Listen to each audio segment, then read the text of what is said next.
Hello and welcome back to Capitudes capital of learning. आज हम लोग कंप्लीट जून मंथ का करंट अफेयर्स जो है वो डिस्कस करने वाले हैं। आज का सेशन जो होने वाला है वो काफ़ी ज़्यादा इंपॉर्टेंट होने वाला है, जिसमें हम लोग इंपॉर्टेंट एमसीक्यूज को एंड इंपॉर्टेंट बुलेट न्यूज़ को डिस्कस करने वाले हैं। सो आज का सेशन आपको कंप्लीट देखना है फ्रॉम स्टार्ट टू एंड, कहीं पर भी स्किप नहीं करना है, because each and every question, each and every information is very important for your upcoming examination. जिस भी एग्जामिनेशन में करंट अफेयर्स पूछा जाता है उन सारे एग्जामिनेशन के लिए ये सेशन काफ़ी ज़्यादा इंपॉर्टेंट होने वाला है। आपकी काफ़ी सारी बैंकिंग एग्जामिनेशन लाइंड अप है, RRB, IBPS, PO, clerk, SBI, RBI, काफ़ी सारे एग्जामिनेशन लाइंड अप है। तो आपको सारे एग्जामिनेशन के लिए आप कॉम्प्रिहेंसिव अगर प्रिपरेशन करना चाहते हो तो मेरे प्रीवियस करंट अफेयर्स के मंथ को भी फॉलो करना है एंड आज का सेशन कंप्लीट आपको थरली देखना है। ओके, सो स्टार्ट करते हैं सेशन को। स्टार्ट करने से पहले आप सभी को कहना चाहती हूँ, जैसे कि मैंने अभी जस्ट कहा कि आप लोगों को प्रीवियस मंथ का सेशंस देखना है, तो सारे सेशंस का मैंने प्लेलिस्ट बना रखा हुआ है। मैं डिस्क्रिप्शन बॉक्स में आपको लिंक भी प्रोवाइड करवा देती हूँ। आपको ये सारे सेशंस देखना है फॉर योर अपकमिंग एग्जामिनेशन। अगर आप कोई भी एग्जामिनेशन देते हो, गवर्नमेंट एग्जामिनेशन, तो प्रीवियस 6 मंथ का थरली करंट अफेयर आपको आना चाहिए। ओके, सो थरली करंट अफेयर्स प्रिपेयर करना चाहते हो तो आपको सारे करंट अफेयर के मेरे सेशंस देखना है। आप लोगों को बहुत कॉम्प्रिहेंसिव सेशंस प्रोवाइड किए जाते हैं, जिसमें आपकी सारी national international news, MOU, schemes, appointments, days and themes, awards, defence, science, sports, obituary, सारी न्यूज़, सारे क्वेश्चंस, सारी कैटेगरीज से आपके कवर अप होते हैं एंड एक कॉम्प्रिहेंसिव प्रिपरेशन जो है इस सेशन के माध्यम से आपका होता है। तो आपको ईच एंड एवरी सेशन देखना है, प्रीवियस 6 मंथ का थॉरली प्रिपरेशन करना है for your upcoming examinations. Okay, so बढ़ते आगे। अगर आप एक बैंकिंग एग्जामिनेशन देते हो तो बैंकिंग अवेयरनेस के सेशंस भी आपको देखना इंपॉर्टेंट है। तो बैंकिंग अवेयरनेस का सेशंस जो है वो भी मैंने आपको प्रोवाइड किया है, लेकिन अभी आने वाले डेज में आपको मैं प्रीवियस 4 मंथ का एक सेशन जल्द ही प्रोवाइड करने वाली हूँ। सिर्फ आपको क्या करना है, चैनल को सब्सक्राइब करना है एंड बेल बटन को प्रेस करना है, सो दैट आपको जल्द ही बैंकिंग अवेयरनेस का जो करंट बैंकिंग अवेयरनेस होता है उससे रिलेटेड एक सेशन जल्द ही मिलने वाला है। सो stay tune for that session. And ये प्रीवियस सेशन है जो आप देख सकते हो। एंड नेक्स्ट इज, हम लोगों ने रिसेंटली एक कंप्यूटर अवेयरनेस का ई बुक आप सभी के लिए लॉन्च किया है एंड इसके साथ एक और न्यू जो हमने लॉन्च किया that is quiz. So E book plus quiz ये कॉन्सेप्ट आप लोगों के लिए लेकर आए, क्योंकि आप सभी को पता है कि आपकी आरआरबी की जो एग्जामिनेशन है इसमें कंप्यूटर अवेयरनेस पूछा जाता है। आरबीआई को जो एग्जामिनेशन है इसमें भी कंप्यूटर पूछा जाता है एंड काफ़ी सारी एग्जामिनेशन है जहाँ पे कंप्यूटर अवेयरनेस पूछा जाता है। सो उसी का एक प्रिपरेशन स्मार्ट वे में हो, उसके लिए हम लोगों ने एक बुक लॉन्च किया है, एक ई बुक लॉन्च किया है। सो आपको क्या करना है, ये 1100 क्वेश्चन का एक ई बुक है जो कि आपको गो थ्रू करना है, इसको एक्सेस करना है एंड इसके बाद जब आपका एक बार एक रिविजन हो जाता है, इसके बाद आपको क्विज प्रोवाइड की जाएगी जो 100 क्वेश्चन की होगी। सो 100 क्वेश्चन की एक आपको क्विज दी जाएगी, ऐसी टोटल 11 क्विज आपको दी जाएगी। तो जो आपने रिवीजन की वो रिवीजन का आप एनालाइज कर सकते हो क्विज के माध्यम से कि आपको कितने क्वेश्चन के आंसर आपको आ रहे हैं, आपको 100 में से कितने मार्क्स मिल रहे हैं, जो आपका रॉन्ग हो रहा है वो क्यों रॉन्ग हुआ, कौन सा क्वेश्चन रॉन्ग हुआ, उसका डिटेल एनालिसिस भी आपको दिया जा रहा है। सो आपका एक कॉम्बो है, ई बुक प्लस क्विज कॉम्बो, ये भी आप ज्वाइन कर सकते हो। ये जस्ट न्यूली लॉन्च है फॉर द फ्रेश एग्जामिनेशन। ये अगर आप ज्वाइन करते हो तो आपका ज़रूर इस साल का प्रिपरेशन आपको मिल सकता है, बिकॉज इसमें सारे अपडेटेड क्वेश्चंस है, सारे इंपॉर्टेंट क्वेश्चंस है, एग्जामिनेशन आस्क्ड क्वेश्चंस है। बहुत ही ज़्यादा ये जो कॉन्सेप्ट हमने लॉन्च किया है ये आपको काफ़ी ज़्यादा फायदेमंद होने वाला है। तो आज ही जाके इसे ज्वाइन कीजिएगा। कुछ नहीं करना है, कैपिट्यूड्स का एप्लीकेशन डाउनलोड करना है एंड इसे ई बुक प्लस क्विज कॉम्बो को ज्वाइन करना है। ओके, देन आगे बढ़ते हैं। तो आप सभी को पता है कि जिन भी स्टूडेंट ने जो भी कैपिट्यूड्स का टेलीग्राम चैनल है अगर ज्वाइन किया होगा तो आपको सभी को पता है कि डेली फ्री प्रैक्टिस क्विज जो है रीजनिंग की एंड एप्टीट्यूड की प्रोवाइड की जाती है 1 by 1। मतलब कि अगर आज हम लोगों ने रीजनिंग कवर अप किया तो कभी हम लोग एप्टी का कवर अप करते हैं एंड 4 to 5 क्वेश्चंस आपको डेली बेसिस पे प्रोवाइड की जाते हैं। अगर आप ये प्रैक्टिस करना चाहते हो एंड इतना ही नहीं, टेलीग्राम पे आपको डेली करंट अफेयर्स प्रोवाइड किया जाता है, डेली करंट अफेयर्स। ठीक है, अगर आप डेली करंट अफेयर्स का प्रिपरेशन करना चाहते हो तो आपको टेलीग्राम चैनल आज ही ज्वाइन करना है, जो कि आपके लिए काफ़ी फायदेमंद रहेगा। आपको रेगुलर अपडेट्स देगा, आपको रीजनिंग की प्रैक्टिस करवा के देगा फॉर योर बैंकिंग एग्जामिनेशन, क्योंकि वहाँ पे रीजनिंग की सबसे ज़्यादा जो क्वेश्चन पूछे जाते हैं वो पजल और सिटिंग अरेंजमेंट से पूछे जाते हैं एंड वही सारी चीज़ें आपको डेली बेसिस पे टेलीग्राम चैनल पर प्रोवाइड की जाती है। इंपॉर्टेंट क्विज प्रोवाइड की जाती है, डेली करंट अफेयर्स प्रोवाइड किया जाता है, इंपॉर्टेंट अपडेट्स प्रोवाइड की जाती है। तो आपको टेलीग्राम चैनल को आज ही ज्वाइन करना है for the upcoming updates and for the practice. Okay, so ये ज़रूर ज्वाइन कीजिएगा। टेलीग्राम के साथ साथ आपको इंस्टाग्राम चैनल भी ज्वाइन करना है, सो दैट वहाँ पे भी आपको सारी अपडेट मिल सके। नेक्स्ट आज जो हम लोग करंट अफेयर पढ़ रहे हैं वो है जून मंथ का। अगर इसकी ई बुक को एक्सेस करना चाहते हो तो इसकी ई बुक जो है वो ऑलरेडी प्रोवाइड कर दी गई है एप्लीकेशन पे एंड वेबसाइट पे। सो ये एप्लीकेशन और वेबसाइट से आप इस ई बुक को एक्सेस कर सकते हो। ये फ्रेश जो बुक है जिसमें आपको सभी को पता है इंपॉर्टेंट MCQs भी कवर अप होते हैं, न्यूज़ भी कवर अप होते हैं। जैसे हम लोग जो सेशंस प्रोवाइड करते हैं, मैं आप लोगों को MCQs एंड न्यूज़ सारी चीज़ें प्रोवाइड करती हूँ। कैटेगरी वाइज आपको जो बुलेट न्यूज़ है वो पढ़ाई जाती है। सो इसको अगर आप एक्सेस करना चाहते हो तो ये ई बुक ऑलरेडी अपलोडेड है एप्लीकेशन पे एंड वेबसाइट पे, आप एक्सेस कर सकते हो। कैपिट्यूड्स का एप्लीकेशन डाउनलोड करना है एंड वेबसाइट के लिए www.capitudes.com पे जाकर आप इस ई बुक को एक्सेस कर सकते हो। Okay, so it is all about important recent update. अभी हम लोग स्टार्ट करते हैं हमारे सेशन को और देखते हैं आज का very first question. So start करते हैं आज का सेशन और देखते हैं आज का very first question. Name the city that has become India's first UNESCO city of literature. यहाँ पे आपको पूछा जा रहा है उस शहर का नाम बताइए जो भारत का पहला यूनेस्को सिटी ऑफ लिटरेचर बन गया है। That is Kozhikode Kerala. Option C इस क्वेश्चन का करेक्ट आंसर रहेगा। इंडिया का ये पहला यूनेस्को सिटी ऑफ लिटरेचर जो है ये बन गया है, आपको ध्यान में रखना रहेगा, very important, Kozhikode. So option C इस क्वेश्चन का करेक्ट आंसर रहेगा। Okay, Kozhikode north Kerala became the first Indian city to be officially declared as a UNESCO City of Literature. Kerala declared that from 2024 onwards, 23rd of June will be celebrated as a City of Literature, Day of Kozhikode across the Kerala. So इसी के साथ साथ एक और point जो कि बहुत important बनता है यहाँ पे कि केरला ने ऐसा डिक्लेयर किया कि 2024 से आने वाले सालों में 23 जून जो है वो सिटी ऑफ लिटरेचर मतलब ही day of Kozhikode across the Kerala जो है वो सेलिब्रेट किया जाएगा। ये भी पॉइंट आपको ध्यान में रखना है, वेरी वेरी इंपॉर्टेंट। ओके, बढ़ते आगे और देखते हैं अपना नेक्स्ट क्वेश्चन। नेक्स्ट क्वेश्चन है which of the following state of India has introduce artificial intelligence learning in the information and communication technology text books. यहाँ पे क्या बोला जा रहा है, इनमें से कौन सी स्टेट है इंडिया की जिसने आर्टिफिशियल इंटेलिजेंस का लर्निंग जो है ICT के टेक्स्ट बुक में पढ़ाने की शुरुआत करने वाला है। That is option D Kerala. So Kerala ने ये शुरुआत की है कि वो ICT की जो बुक्स है उसमें आर्टिफिशियल इंटेलिजेंस को क्या करने वाला है, पढ़ाने वाला है। ओके, सो जो क्लास 7th स्टैंडर्ड की बुक है उसमें आर्टिफिशियल इंटेलिजेंस की लर्निंग की शुरुआत की गई है केरला द्वारा। Okay, Kerala has introduced artificial intelligence learning in the ICT textbook for the class 7. Okay, this initiative aims to familiarize over 4 lakh students with AI in the upcoming academic year, marking significant step towards enhancing technological education in the state. So ये बात आपको ध्यान में रखना है, class 7th की जो ICT की बुक्स है उसमें AI को जो है पढ़ाया जाएगा। इसका उद्देश्य यही है कि AI को आने वाले एकेडमिक ईयर में जो है वो पढ़ाया जाए और भी ज़्यादा जो है स्टूडेंट्स को फैमिलराइज किया जाए AI से और टेक्नोलॉजिकल एनहांसमेंट किया जाए इन दी एजुकेशन इंडस्ट्री। ओके, सो ध्यान में रखना है वो कौन सा स्टेट है, केरला, इसलिए ऑप्शन डी इस क्वेश्चन का करेक्ट आंसर हो जाएगा। Okay, next one, which of the following Indian city has been recognised as a world craft city by the world Craft council.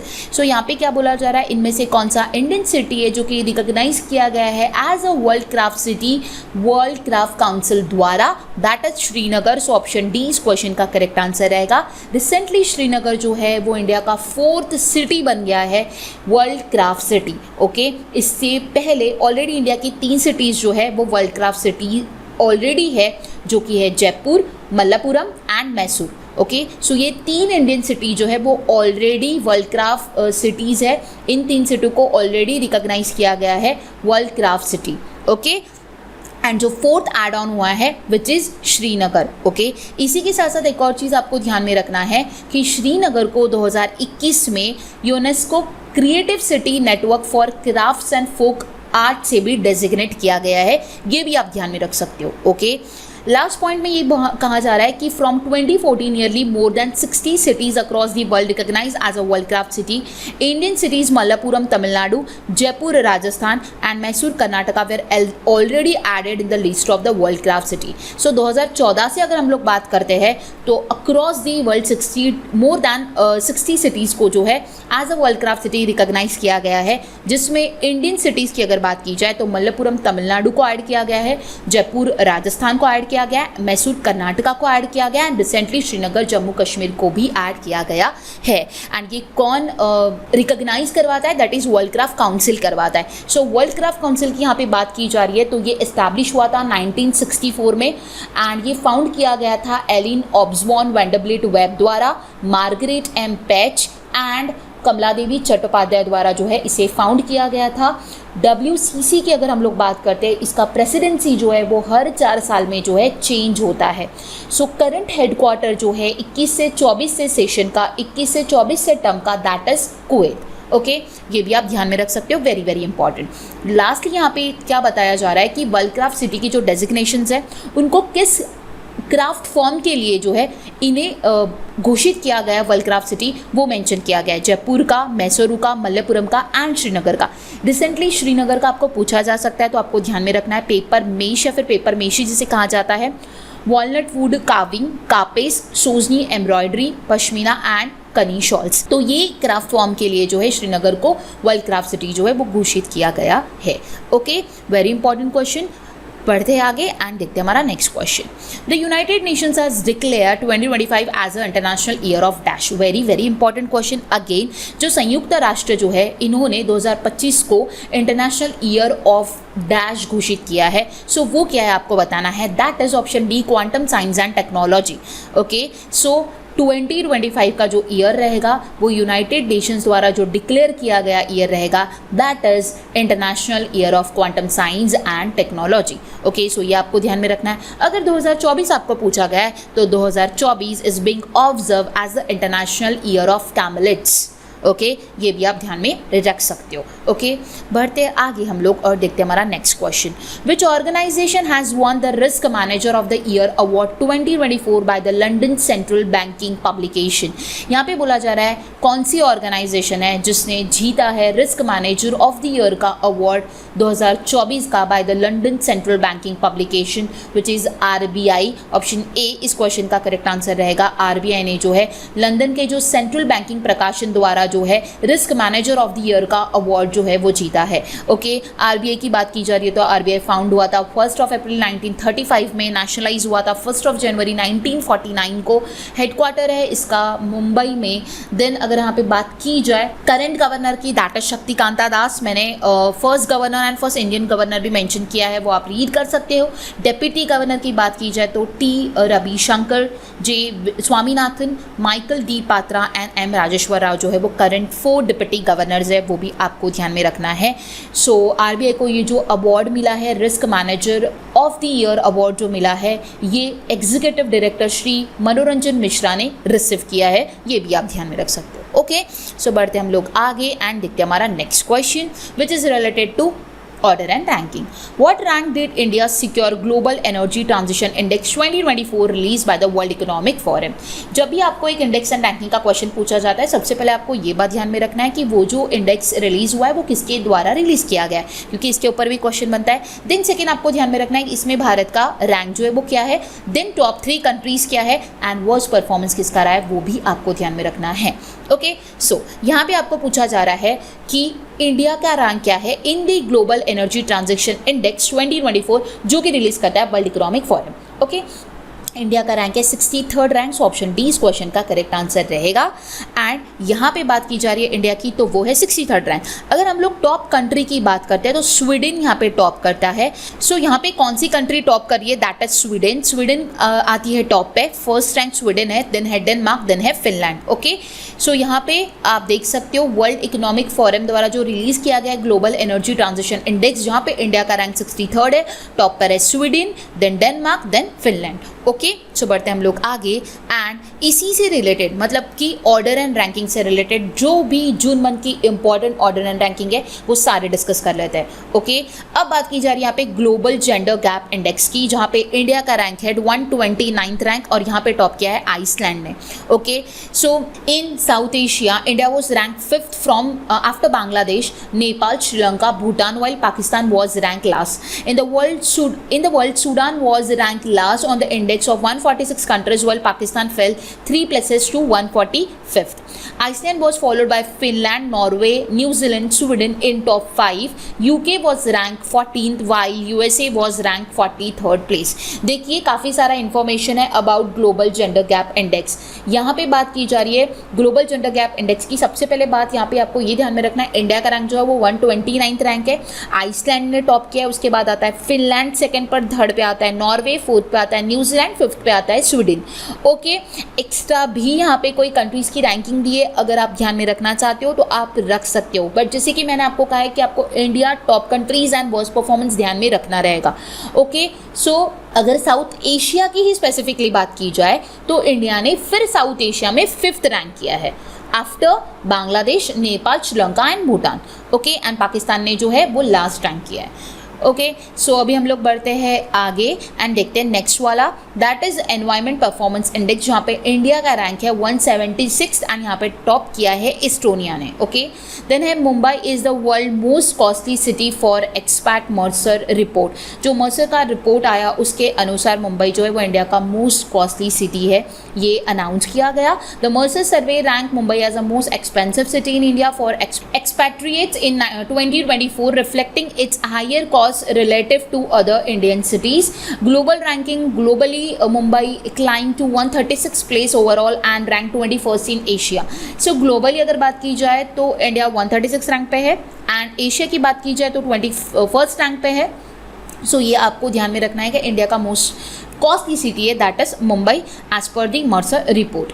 Next is TCS rank 46, Infosys at 74 in Kantar's most valuable brand report. So Kantar's का जो most valuable brand report था उसमें TCS ने rank किया है 46 and Infosys ने rank किया है 74th. ओके, सो यहाँ पे उसका ब्रांड वैल्यू भी दिया है. TCS brand value grow by 7% in the year to $44.79 billion.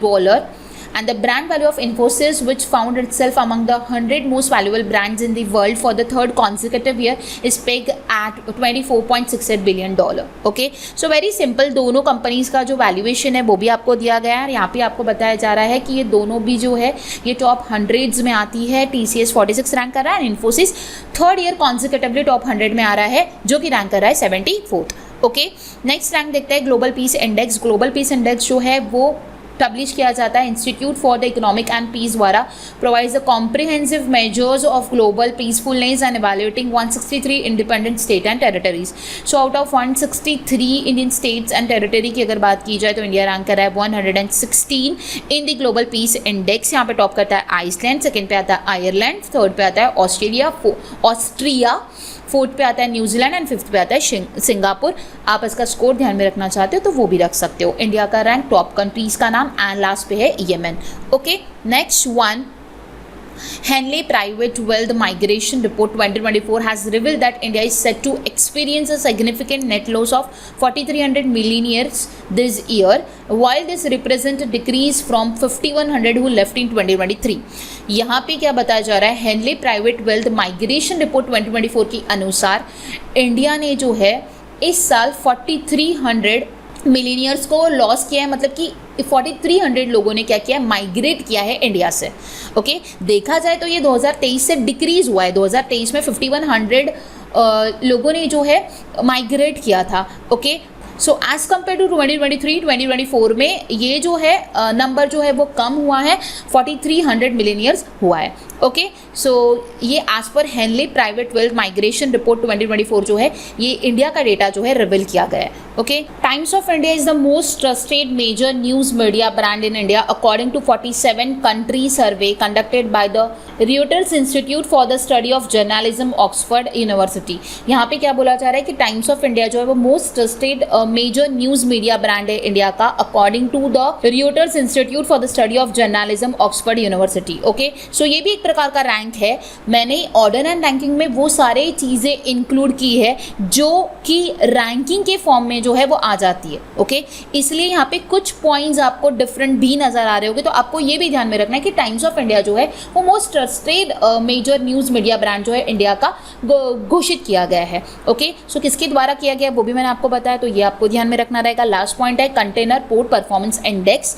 सो इसमें क्या कहा जा रहा है, अच्छे से देखिएगा. 9 ports from India were included included in the global top 100 for the first time in the container port performance index 2023। सो 2023 का जो कंटेनर पोर्ट परफॉर्मेंस इंडेक्स है, इसमें इंडिया के पहली बार ऐसा हुआ है कि ग्लोबल टॉप 100 में 9 पोर्ट्स को इंक्लूड किया गया है। ओके, अब वो 9 पोर्ट कौन से हैं, वो 9 पोर्ट का रैंकिंग क्या है वो भी आप देख सकते हो। ठीक है, वो मैंने सारी चीज़ें मेंशन की है। अब यहाँ पे सेकंड पॉइंट में ये बोला जा रहा है कि it is a global index develop by the World Bank and S&P global market intelligence. So ये जो ग्लोबल इंडेक्स है ये डेवलप किया गया है world Bank and S&P global market intelligence द्वारा। CPPA 2023 रैंकिंग की अगर बात की जाए तो यहाँ पे टॉप किसने किया है टॉप 100 में, ये है चाइना का Yangshan port, okay, followed by the port of Salalah in Oman, the port of Cartagena is third and Tangier Mediterranean is fourth. Okay, so ये टॉप 4 पोर्ट्स जो है यहाँ पे बताए गए, चाइना, देन ओमन का, then port of Cartagena and Tangier Mediterranean, ये fourth है। ओके, सो ये टॉप 4 पोर्ट्स है जिसे कंटेनर पोर्ट परफॉर्मेंस इंडेक्स में क्या किया है, टॉप पे लीड किया है। ओके, अगर हम लोग इंडिया की बात करते हैं तो यहाँ पे क्या बात की जा रही है, Visakhapatnam port jump from 115 in 2022 to 19 in the 2023 ranking. 2022 में विशाखापट्टनम पोर्ट जो था वो इस रैंकिंग में 115 के पोजीशन पे था, बट 2023 के रैंकिंग पे वो 19th पोजीशन पे आया है। ठीक है, ये फर्स्ट इंडियन पोर्ट है जो कि टॉप 20 के लिस्ट में जो है इंक्लूड किया गया है, which is Visakhapatnam port. Okay, then है Mundra port also improve its position raising from 48 last year to 27th in the current ranking. So Mundra port जो है उसने इस साल के रैंकिंग में 27th रैंक किया है। सो ये आपका सेकंड पोर्ट हुआ। देन बाकी 7 पोर्ट जो है वो भी मेंशन है, the 7 other Indian port which secure rank in the top 100 are, यहाँ पे आप देख सकते हो, पीपावाव जो कि 41st पे है, कामराजार जो कि 47 पे है, कोचीन जो कि 63rd पे है, हाजिरा जो कि 68 पे है, कृष्णापट्टनम 71st पे है, चेन्नई का 80th पे है एंड जवाहरलाल नेहरू जो है दैट इज 96th पे। सो ये टोटल 9 इंडियन पोर्ट्स है जो कि ग्लोबल टॉप 100 के कंटेनर पोर्ट परफॉर्मेंस इंडेक्स में रैंक कर रहे हैं। मैंने टॉप 4 पोर्ट्स भी बताया, मैंने इंडिया की रैंकिंग भी बताई है। विशाखापट्टनम पोर्ट जो है वो टॉप 20 में आया है, जिसका रैंकिंग काफ़ी ज़्यादा सुधरा है एज कंपेयर टू 2022। तो इस साल जो रैंक करा दैट इज 19th, ये भी आपको ध्यान में रखना है, very very important. Okay, so बढ़ते आगे एंड देखते हैं नेक्स्ट रैंकिंग जो कि लास्ट रहेगी QS वर्ल्ड यूनिवर्सिटी रैंकिंग। सो इसमें MIT जो है उसने 13th कॉन्जिक्यूटिव ईयर जो है वो टॉप किया है। पिछले 13 सालों से अगर हम लोग रिकॉर्ड देखें तो MIT ने ही इस रैंकिंग में टॉप किया है। Okay, the United states remain the most represented state with 197 rank institution, closely follow by the UK with 90, mainland China with 71। सो यहाँ पे बात की जा रही है टॉप रैंक यूनिवर्सिटीज़ की। सो ग्लोबली एक जो फर्स्ट आपका बॉक्स है उसमें ग्लोबली टॉप रैंक यूनिवर्सिटीज़ है एंड सेकंड जो बॉक्स है उसमें इंडियन यूनिवर्सिटीज़ जो है वो कहाँ पे रैंक करी है उसका मैंने सेकंड बना हुआ है। सो फर्स्ट अगर आप देखो तो MIT आता है टॉप रैंक, सेकंड है इंपीरियल कॉलेज लंदन, थर्ड आता है यूनिवर्सिटी ऑफ ऑक्सफोर्ड, फोर्थ आता है हार्वर्ड यूनिवर्सिटी, फिफ्थ आता है university of Cambridge. Okay, and अगर इंडियन सिटीज़ की बात की जाए तो 118 पे रैंक करता है, 118 पे रैंक करता है Indian Institute of technology Bombay, IIT Bombay 118 position पे है, जिसका स्कोर भी आप ध्यान में रख सकते हो। देन आता है Indian Institute of Technology Delhi, IIT Delhi. Then आता है Indian Institute of Science Bengaluru का। देन आता है Indian Institute of Technology Kharagpur. Then आता है Indian Institute of Technology Madras. तो ये इंडिया से टॉप 5 है एंड ग्लोबली रैंकिंग भी मैंने आपको वहाँ पे प्रेजेंट किया है। ओके, सो देखा जाए तो यहाँ पे आपको QS वर्ल्ड यूनिवर्सिटी रैंकिंग 2025 का जो रैंक बताया गया है यूनिवर्सिटीज़ का ग्लोबली एंड इंडिया का, वो दोनों बॉक्सेस में प्रेजेंट है, आप ध्यान में रख सकते हो, वेरी वेरी इंपॉर्टेंट। एंड ये बात ध्यान में रखना है कि MIT ने पिछले 13 सालों से कॉन्जिक्यूटिवली टॉप रैंक किया है। ओके, सो यहाँ पे हमारा ऑर्डर एंड रैंकिंग के जो भी इंपॉर्टेंट रैंकिंग्स थी वो कंप्लीट होती है। बढ़ते आगे और देखते हमारा next question. According to the Hurun research institute ASK Private Wealth Hurun India Future Unicorn Index 2024 unicorn are there in India as of June 2024। So यहाँ पे क्या बोला जा रहा है, according to Hurun research institute ASK private wealth Hurun India future unicorn index 2024, India में as of now June 2024 तक कितने यूनिकॉर्न्स जो है वो है ये आपको पूछा जा रहा है, that is 67। So option D इस क्वेश्चन का करेक्ट आंसर रहेगा। जून 2024 तक इंडिया के जो टोटल यूनिकॉर्न्स है एज पर जो मैंने बताया है ASK private wealth Hurun India future unicorn index 67 है। ओके, सो ऑप्शन डी इस क्वेश्चन का करेक्ट आंसर रहेगा। सो 67 जो है वो यूनिकॉर्न्स है, 46 जो है वो गेजल्स है, 106 जो है वो चित्ता है, as against 68 unicorns, 51 gazelles and 96 cheetah in the 2023 index. ये जो था 2024 का था, तो 2024 में हमें जो है वो एक इंक्रीज देखने मिला है। अगर मैं बात करूँ यूनिकॉर्न्स की, वहाँ पे हमें एक डिक्रीज देखने मिला, गेजल्स में हमें इंक्रीज देखने मिला, चित्ता में अगेन हमें इंक्रीज देखने मिला है। तो कहाँ पे इंक्रीज कहाँ पे डिक्रीज देखने मिला है, आप 2024 के ये तीनों जो क्लासिफिकेशंस होते हैं, ये स्टार्टअप की क्लासिफिकेशंस होते हैं, unicorn, gazelles and cheetahs. Okay, so unicorns किसे कहा जाता है, ऐसा स्टार्टअप जो 2000 के बाद फाउंड किया गया है with valuation of $1 billion.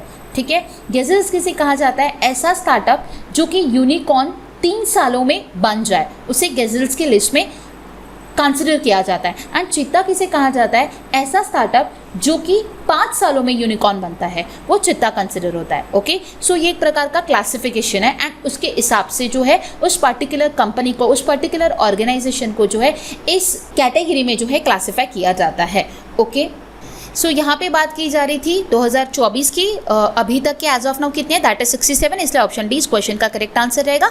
Next question की ओर चलते हैं। Next one is Virat Kohli regain the top slot in the celebrity brand valuation report 2023। This report is release by dash. Answer हो जाएगा क्रोल, ऑप्शन ए इस क्वेश्चन का करेक्ट आंसर रहेगा। सो विराट कोहली जो है इन्होंने टॉप किया है in the celebrity brand valuation report. Okay, so ये टॉप पर है और इनका वैल्यूएशन अगर पूछा जाए दैट इज़ $227.9 इनका ये वैल्यूएशन है एंड इस वैल्यूएशन के साथ इन्होंने सेलिब्रिटी ब्रांड वैल्यूएशन रिपोर्ट में टॉप किया। सेकेंड रैंक की अगर मैं बात करूँ that is Ranveer Singh and इनका ब्रांड वैल्यू है $203.1। ओके, देन आता है शाहरुख खान जो कि थर्ड रैंक कर रहा है विद $120.7 मिलियन के साथ। फोर्थ पे आती है Akshay Kumar with valuation of $111.7 million and fifth पर आती है Alia Bhatt with the $101.1 billion.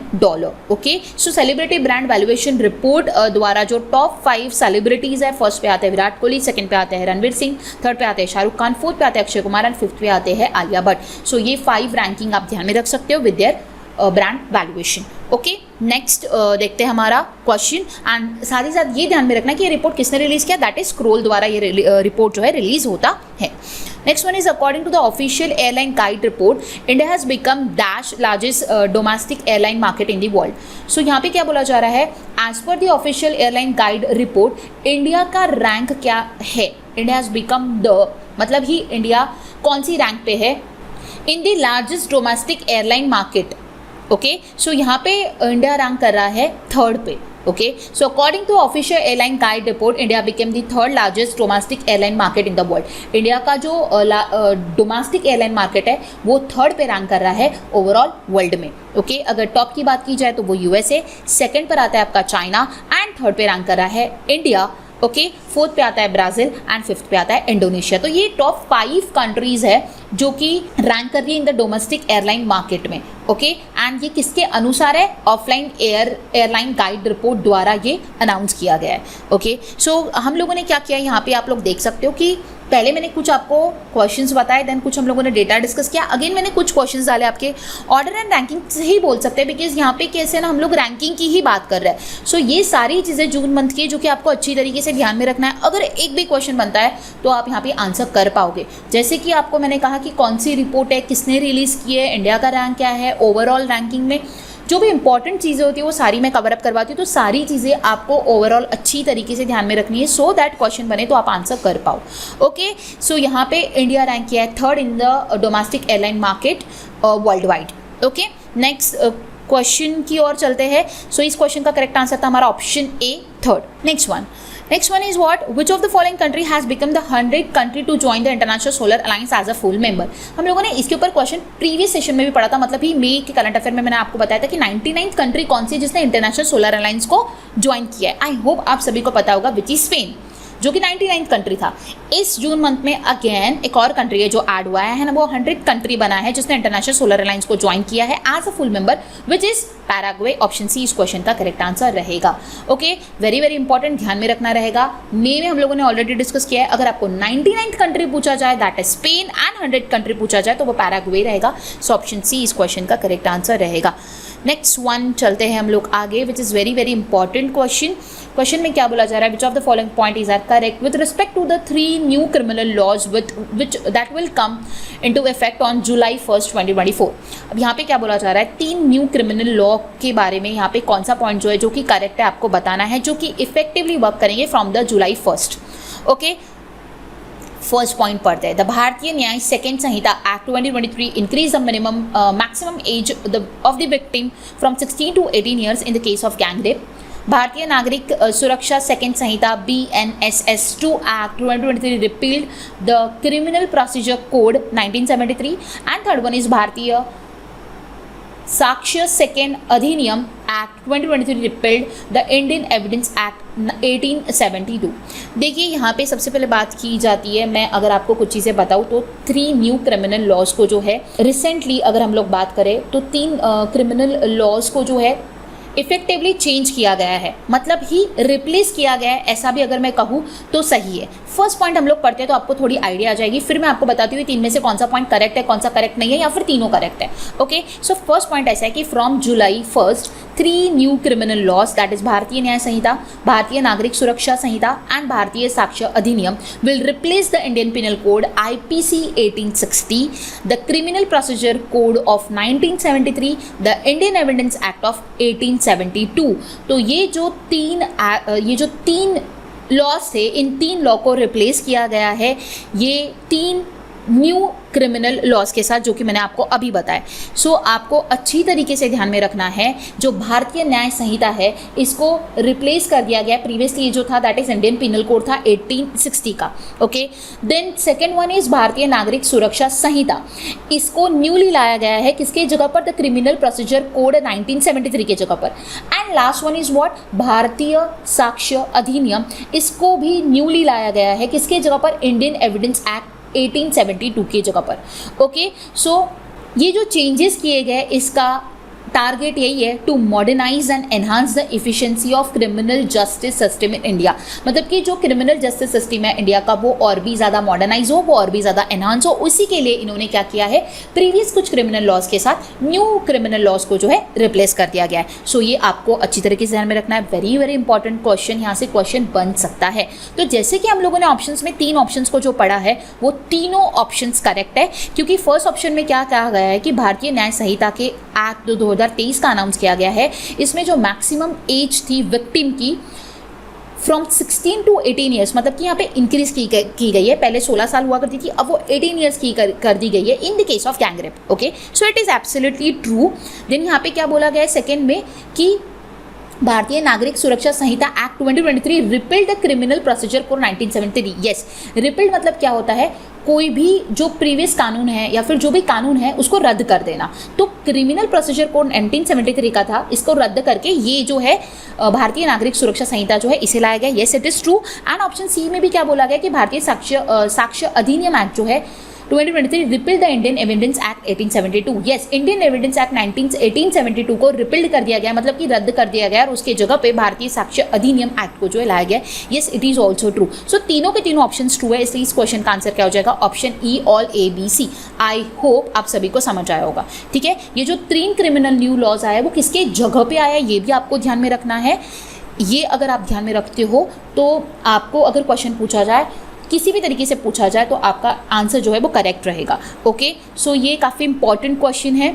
यहाँ पे अगर हम लोग थर्ड पॉइंट की बात करते हैं तो यहाँ पे क्या बोला जा रहा है, BNS मतलब कि सबसे पहला वाला, BNS replaces IPC with 358 section, introduce 20 new crimes, increases penalty for 33 offences, enhance the fines in 83 crimes, includes a new chapter on the crimes against women and children. So BNS जो है जो कि replace किया गया है IPC के साथ, तो यहाँ पे क्या बोला जा रहा है, उसमें क्या चेंजेस लाए गए, उसमें 358 सेक्शन प्रोविजंस लाया गया है, 20 न्यू क्राइम्स को इसमें इंट्रोड्यूस किया गया है, 33 पेनल्टी ऑफेंसेस को उसमें इंक्रीज किया गया है, 83 क्राइम्स को और भी ज़्यादा उनके फाइन्स को एनहांस किया गया है। देन वहाँ पे जो विमेंस एंड चिल्ड्रन के लिए जो क्राइम्स है उसके लिए भी कुछ न्यू चैप्टर्स को इंक्लूड किया गया है। ये है BNS में। देन BNSS की बात की जाए, सेकेंड वाले की अगर हम लोग बात करते हैं तो इसने रिप्लेस किया है हमारा CRPC को। ओके, सो इसमें क्या इंक्लूड किया गया है, इसमें 531 सेक्शंस को इंक्लूड किया गया है। देन 44 न्यू प्रोविजंस को इंक्लूड किया गया है and set timeline for the legal processes to expedite justice.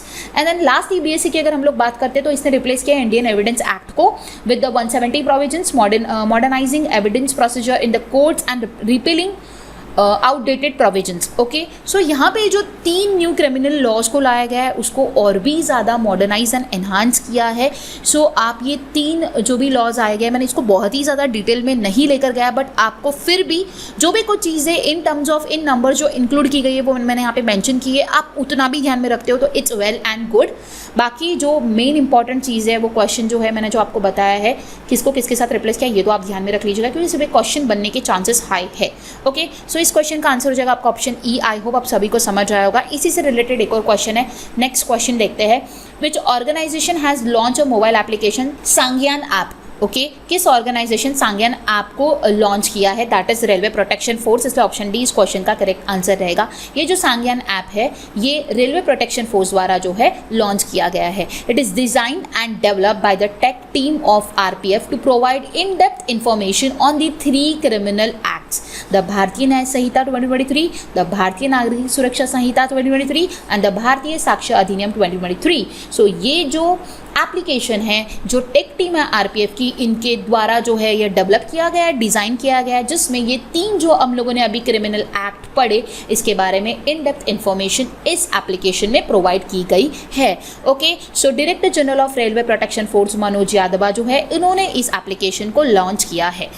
Okay, समझ आया। जैसे कि मैंने आपको कहा था कि प्रीवियस जो हम लोगों ने पढ़ा उसी से रिलेटेड ये क्वेश्चन है, तो आपको ध्यान में रखना है कि सांग्यान एप्लीकेशन जो है इसमें जो क्रिमिनल एक्ट्स है उसी के बारे में इन डेप्थ में इंफॉर्मेशन प्रोवाइड की है एंड RPF की जो टेक टीम है उनके द्वारा ही इसे डेवलप किया गया है एंड मनोज यादव द्वारा इसे लॉन्च किया गया है। ओके, नेक्स्ट क्वेश्चन देखते हैं। Next one is what Uttar Pradesh government will transform Ranipur tiger reserve into a premier eco tourism designation and it is located in which of the following city of Uttar Pradesh.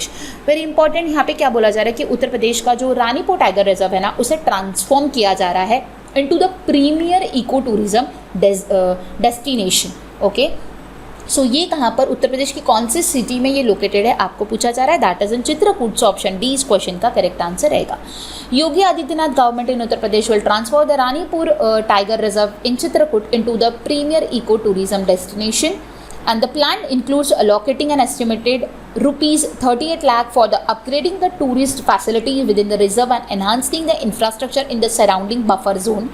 Ranipur Tiger Reserve is the 4th tiger reserve in the Uttar Pradesh and 53rd in the nationwide. अगर nationwide बात करें तो यहाँ पे बात की जा रही है कि इसको जो डेवलप किया जा रहा है इसके लिए 38 लाख रुपीज़ जो है वो एस्टिमेट किया गया है, उतना अमाउंट जो है अलोकेट किया गया है कि इसमें जो टूरिस्ट फैसिलिटीज़ है उसको और भी ज़्यादा एनहांस किया जाएगा, इसका इंफ्रास्ट्रक्चर जो है वो और भी ज़्यादा बढ़ाया जाएगा। और रानीपुर टाइगर रिजर्व जो है वो उत्तर प्रदेश का 4था टाइगर रिजर्व है और ओवरऑल अगर बात की जाए तो नेशन वाइड वो 53rd टाइगर रिजर्व है। ओके, सो अगर हम लोग उत्तर प्रदेश की बात की जाए तो उत्तर प्रदेश में जैसे कि मैंने आपको बताया 4 टाइगर रिजर्व है, Dudhwa tiger reserve, Pilibhit tiger reserve, Amangarh tiger reserve and Ranipur tiger reserve. तो ये चारों टाइगर रिजर्व भी आपको ध्यान में रखना है। अगर आपको रानीपुर पूछा जाएगा तो वो चित्रकूट में है, ऑप्शन डी इस क्वेश्चन का करेक्ट आंसर रहेगा। ओके, सो बढ़ते हम लोग आगे और देखते हैं हमारा नेक्स्ट क्वेश्चन।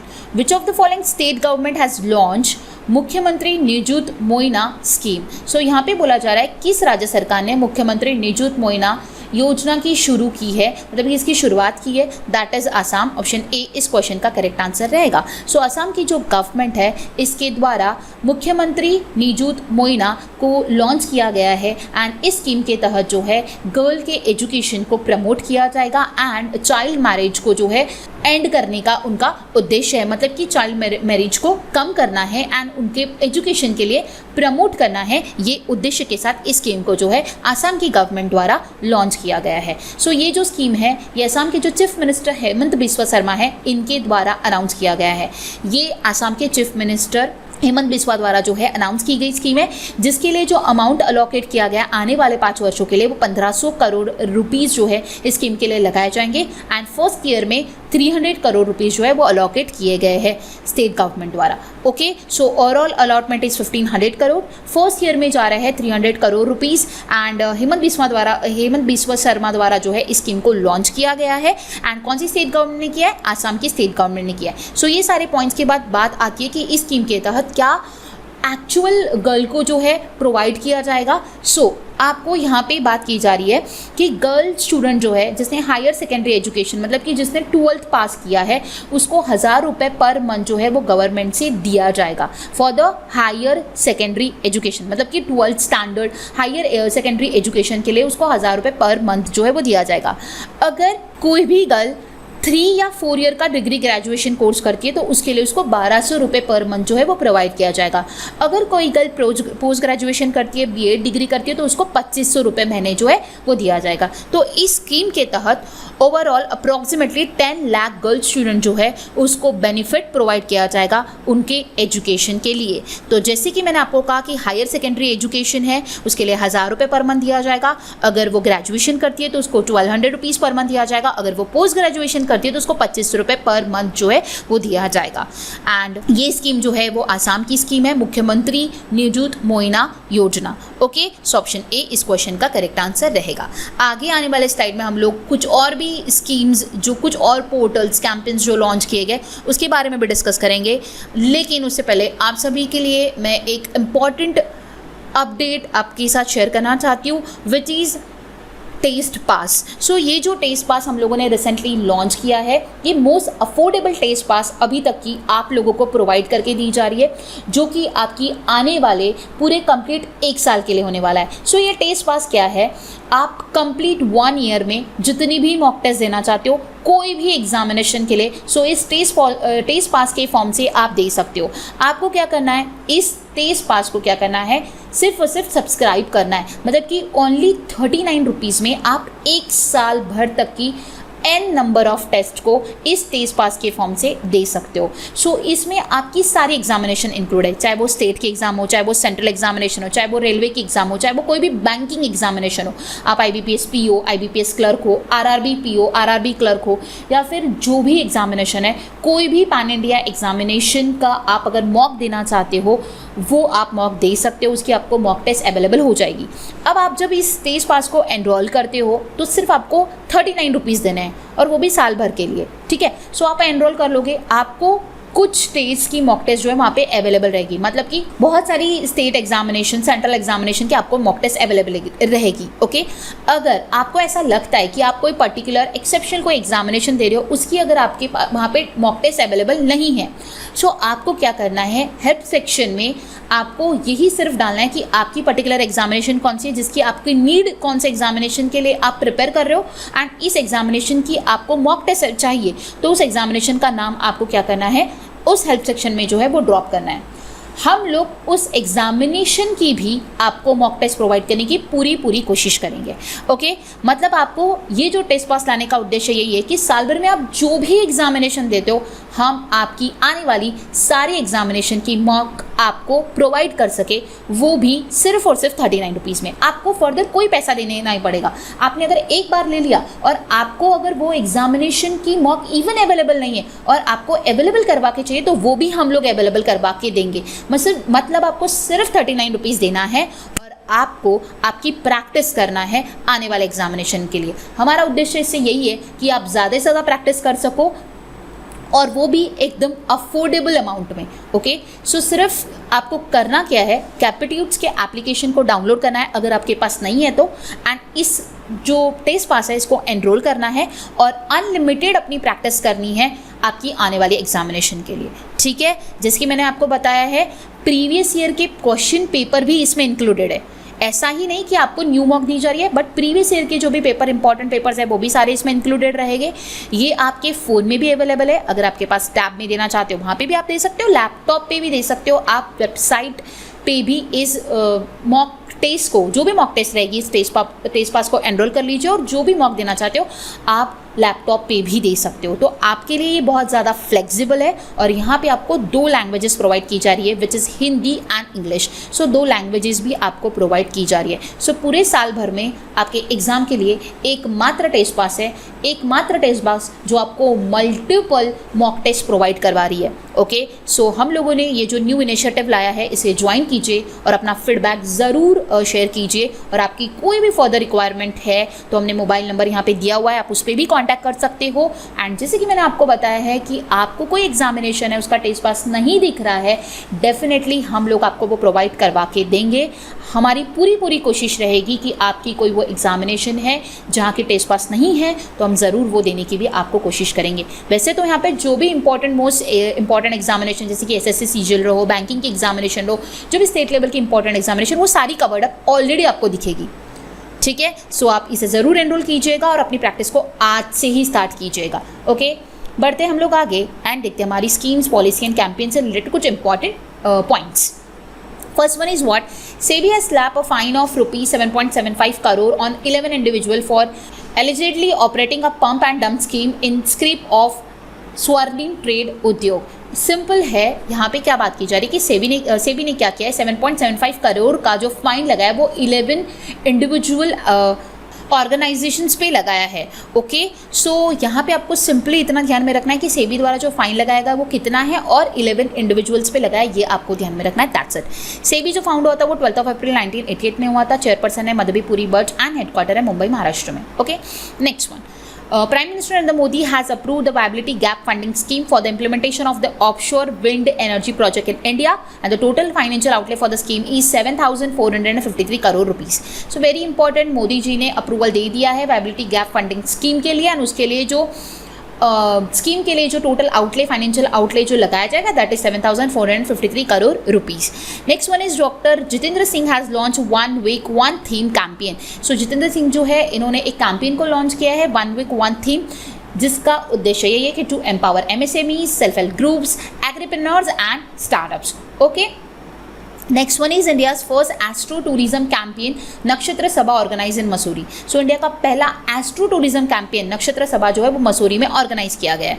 ठीक है, कि ध्यान में रखना है जब भी कोई फर्स्ट वाली न्यूज़ होती है ना वो अच्छी तरीके से ध्यान में रख लेगा, क्योंकि काफ़ी बार चांसेस बन जाते हैं कि उसके ऊपर क्वेश्चन आ जाए। तो ये पहली एस्ट्रो टूरिज्म कैंपेन है ये इंडिया का, जो कि मसूरी में हुआ। ठीक है, ये आपको ध्यान में रखना है। The venue of the event was George Everest peak. During the astro tourism event the tourist were introduced to star gazing by the experts through special types of equipment, solar observation through the solar glasses and H-alpha filter, and learning astrophotography from the experts. Okay, experts. So यहाँ पे क्या बोला जा रहा है, ये जो campaign इन्होंने लॉन्च किया मसूरी में, ये जो उसका इवेंट भी बताया गया जॉर्ज एवरेस्ट पीक, ये जो था ये इवेंट था। एंड इस इवेंट के दौरान जो है टूरिस्ट को इंट्रोड्यूस किया गया है, स्टार गेजिंग जो है वो एक्सपर्ट द्वारा जो है वो करवाया गया डिफरेंट इक्विपमेंट से। देन सोलार ग्लासेस के थ्रू सोलार को ऑब्जर्वेशन करवाया गया। Then H-alpha filter and learning astrophotography क्या होती है वो भी एक्सपर्ट से जो है वो सिखाया गया। ओके, सो इस कैंपेन के थ्रू जो है ये जो कैंपेन हुआ ये very first astro tourism campaign हुआ इंडिया में, जो कि हुआ मसूरी में। ओके, नेक्स्ट हम लोग आगे बढ़ते हैं। Next one is what government of India approves a new transmission scheme worth rupees 13,595 crore to evacuate 4.5 gigawatt renewable energy power each from Rajasthan and Karnataka. तो यहाँ पे बोला जा रहा है कि गवर्नमेंट ऑफ इंडिया ने क्या किया है, न्यू ट्रांसमिशन स्कीम को जो है अप्रूवल दे दिया है। उसी के लिए जो पैसा लगाया जाएगा दैट इज़ 13,595 करोड़ रुपीस, जिसके तहत 4.5 गीगावाट ऑफ रिन्यूएबल एनर्जी का पावर जो है वो इवैक्यूएट किया जाएगा from the Rajasthan and the Karnataka.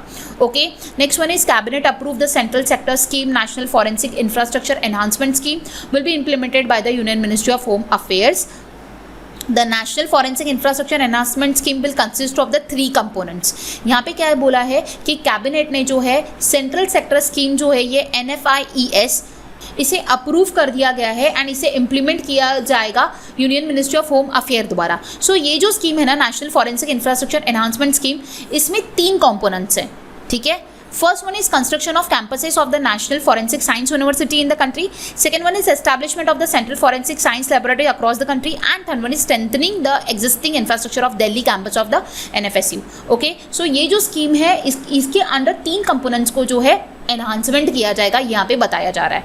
Okay, सो नेक्स्ट वन देखते हैं। Next one is what on the world environment day, that is on 5th of June, Modi ji started a campaign Ek Ped Maa Ke Naam and called upon everyone in India and around the world to plant a tree in the coming days as a tribute to our mother. So ये जो campaign है एक पेड़ माँ के नाम, ये मोदी जी द्वारा जो इस campaign को स्टार्ट किया गया एंड उन्होंने सभी को कहा India and across the world की अपनी माँ को ट्रिब्यूट करते हुए आने वाले डेज में आप एक प्लांट ज़रूर लगाए, ये उन्होंने कहा। ओके, सो एक पेड़ माँ के नाम, ये जो कैंपेन है कब लॉन्च हुआ आपको पूछा जा सकता है, that is on the world environment day 5th of June and ये कैंपेन किसके द्वारा स्टार्ट किया गया, तो मोदी जी द्वारा स्टार्ट किया गया, ये भी आपको ध्यान में रखना है। नेक्स्ट क्वेश्चन की ओर बढ़ते हैं। Next question is which union territory has achieve full functional literacy under the Ullas Navbharat Saksharta Karyakram. सो यहाँ पे क्या बोला जा रहा है, कौन सी यूनियन टेरिटरी ने अचीव किया है full functional literacy under the Ullas Navbharat Saksharta Karyakram, which is Ladakh. Option B इस क्वेश्चन का करेक्ट आंसर रहेगा। Ladakh has become the first administrative unit to achieve the full functional literacy under the Ullas Navbharat Saksharta Karyakram new India literacy programme after having achieve over 97% literacy. So 97% से ज़्यादा literacy achieve करने के बाद लद्दाख जो है वो पहला यूनियन टेरिटरी बना है जो कि फुल फंक्शनल लिटरेसी उसने अचीव किया है अंडर द उल्लास नवभारत साक्षरता कार्यक्रम। ओके, सो उल्लास का फुल फॉर्म क्या है, understanding of life long learning for all in society, ये है उल्लास का फुल फॉर्म। ओके, जैसे कि मैंने आपको कहा कि उल्लास नव भारत साक्षरता कार्यक्रम, उसे ही न्यू इंडिया लिटरेसी प्रोग्राम भी कहा जाता है। Okay, it is a centrally sponsored scheme implemented from 2022 से लेकर 2027 के बीच में ये एक सेंट्रली स्पॉन्सर्ड स्कीम को क्या किया है, इम्प्लीमेंट किया गया है एंड इसके लिए जो टोटल आउटले लगाया जाएगा दैट इज़ 1037.90 करोड़। 2022 से 27 के दौरान जो है इतना पैसा इसके ऊपर, इस स्कीम के ऊपर लगाया जा रहा है एंड जाएगा भी। एंड गवर्नमेंट में इसका जो शेयर है दैट इज 700 करोड़ एंड जो स्टेट शेयर है दैट इज 337.90 करोड़। सो हम लोग यहाँ पे इस स्कीम के बारे में मैंने आपको बताया कि ये स्कीम जो है ये सेंट्रली स्पॉन्सर्ड स्कीम है जो कि 2022 से 27 के बीच में जो है रन होगी। ओके, एंड इस स्कीम के तहत ही लद्दाख ने जो है वो अचीव किया है फुल फंक्शन लिटरेसी। सो इसलिए ऑप्शन बी इस क्वेश्चन का करेक्ट आंसर हो जाएगा, ऑप्शन बी। ओके, सो अभी हम लोग बढ़ते आगे एंड देखते हैं हमारा next question. Who has been honour with the prestigious PEN Pinter prize 2024। यहाँ पे क्या बोला जा रहा है, किसे पेन प्रिंटर प्राइज से सम्मानित किया गया है, that is Arundhati Roy. Option E इस क्वेश्चन का करेक्ट आंसर रहेगा। ये जो पेन प्रिंटर प्राइज है 2009 में एस्टैब्लिश किया गया था। ओके, एंड अरुंधति रॉय जो है इन्होंने इस अवार्ड को ये रिसीव करने वाली है आने वाले अक्टूबर मंथ में, जो कि लंदन में इसका सेरेमनी होगा, वहाँ पर ये इस अवार्ड को रिसीव करेगी। And Arundhati Roy is the first Indian to win the prestigious Booker prize in 1997 for her fiction the God of a small thing. इसी के साथ आप एक और चीज़ ध्यान में रख सकते हो, दैट इज अरुंधति रॉय जो है पहली इंडियन है जिसने प्रेस्टिजियस ब्रूकर प्राइज जो है 1997 में इन्होंने जीता था उनकी book the God of small things के लिए। सो इनको ही पेन प्रिंटर प्राइज से जो है सम्मानित किया जा रहा है। ओके, सो ऑप्शन ई इस क्वेश्चन का करेक्ट आंसर रहेगा। ओके, सो नेक्स्ट क्वेश्चन है which of the following has sign a MOU with the military college of telecommunication engineering to advance collaboration in the next generation wireless technology for the Indian army.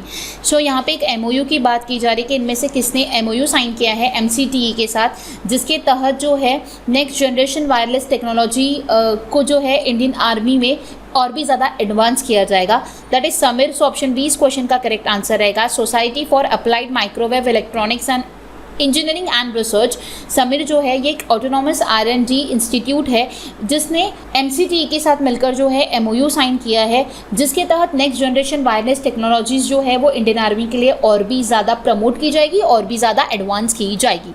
Okay, this strategic partnership aims to bolster the Indian army technological capability which are align towards a vision for 2024 as a year of technological absorption for the Indian army declare by the chief of the army staff. So यहाँ पे क्या बोला है, जैसे कि chief of the army staff द्वारा declare किया गया था कि 2024 as a year of technological absorption for the Indian army. So उसी को ध्यान में रखते हुए इंडियन आर्मी की जो भी टेक्नोलॉजिकल कैपेबिलिटीज़ है उसको और भी ज़्यादा इस पार्टनरशिप के तहत जो है और भी ज़्यादा स्ट्रॉन्ग किया जाएगा एंड और भी ज़्यादा बूस्टअप किया जाएगा। ओके, इसलिए ऑप्शन बी इस क्वेश्चन का करेक्ट आंसर रहेगा। सबसे पहले इंपॉर्टेंट चीज़ यहाँ पे जो बनती है विच इज़ समीर का फुल फॉर्म जो कि आपको पूछा जा सकता है, society for applied microwave electronics engineering and research. So ये एक, जैसे कि मैंने आपको कहा कि रिसर्च एंड डेवलपमेंट इंस्टीट्यूट है। इस इंस्टीट्यूट ने किसके साथ मिलकर किया है? MCTA के साथ मिलकर किया है, military college of telecommunication engineering. इन दोनों ने ये MOU साइन किया है। ठीक है, ये आपको ध्यान में रखना रहेगा। फॉर द इंडियन आर्मी ये MOU साइन हुआ है जिसके तहत टेक्नोलॉजिकल एनहांसमेंट जो है वो किया जाएगा। ओके, सो बढ़ते हम लोग आगे। अभी जो आने वाले कुछ क्वेश्चंस है वो MOU, पार्टनरशिप, ये सारे रिलेटेड ही आपको कुछ क्वेश्चंस मिलेंगे एंड कुछ डेटा भी उसी से रिलेटेड मिलेगा। सो अच्छी तरीके से पढ़ना है, अच्छी तरीके से सारे MOU, सारे एग्रीमेंट्स ध्यान में रखना है। Next one, with which company the Ministry of Defence signed a contract to design and develop miniature satellite capable of carrying payload up to 150 kg for the Indian Air Force। देखिए again question जो बोला जा रहा है, इनमें से कौन सी company है जिसके साथ मिनिस्ट्री ऑफ डिफेंस ने क्या किया है? कॉन्ट्रैक्ट साइन किया है जिसके तहत मिनिएचर सैटेलाइट जो है, ठीक है, उसे डेवलप किया जाएगा जो कि 150 kg तक का पेलोड जो है वो कैरी करने के लिए कैपेबल रहेगा। ठीक है, और ये इंडियन एयरफोर्स के लिए किया जा रहा है। सो यहाँ पे बोला जा रहा है वो कौन सी कंपनी है जिसके साथ मिनिस्ट्री ऑफ डिफेंस ने कॉन्ट्रैक्ट साइन किया है, तो वो है pixel technologies private limited. Option A इस क्वेश्चन का करेक्ट आंसर रहेगा। Ministry of defence sign a contract with Bengaluru based space pixel technologies private limited to design and develop a miniature satellite capable of carrying a multiple advance payload up to 150 kgs for the Indian Air Force. Okay, it is being awarded as a first ever IDEX Prime Space Satellite Grant under the Mission Defense Space Open Challenge. Okay, so यहाँ पे क्या बोला जा रहा है? Very simple, ministry of defence ने Bengaluru based space pixel technologies के साथ एक कॉन्ट्रैक्ट साइन किया है जिसके तहत मिनिएचर सैटेलाइट जो है वो डिज़ाइन किया जाएगा, वो डेवलप किया जाएगा, जो कि कैपेबल रहेगा मल्टीपल एडवांस पेलोड्स को वो क्या करेगा? कैरी करने के लिए वो कैपेबल रहेगा अप टू 150 kgs जिसकी कैपेसिटी बताई जा रही है। और ये जो बनाया जा रहा है ये फॉर द इंडियन एयरफोर्स बनाया जा रहा है। ओके, सो ऑप्शन ए इस क्वेश्चन का करेक्ट आंसर रहेगा। Next one is what which of the following company has signed a MOU with the Indian computer emergency response team to enhance cyber security in the financial sector. तो यहाँ पे क्या बोला जा रहा है, इनसे कौन सी कंपनी है जिसने CERT इनके साथ मिलकर जो है MOU साइन किया है जिसके तहत फाइनेंशियल सेक्टर में साइबर सिक्योरिटी को क्या किया जाएगा? एनहांस किया जाएगा। That is Mastercard India. So option C इस क्वेश्चन का करेक्ट आंसर रहेगा।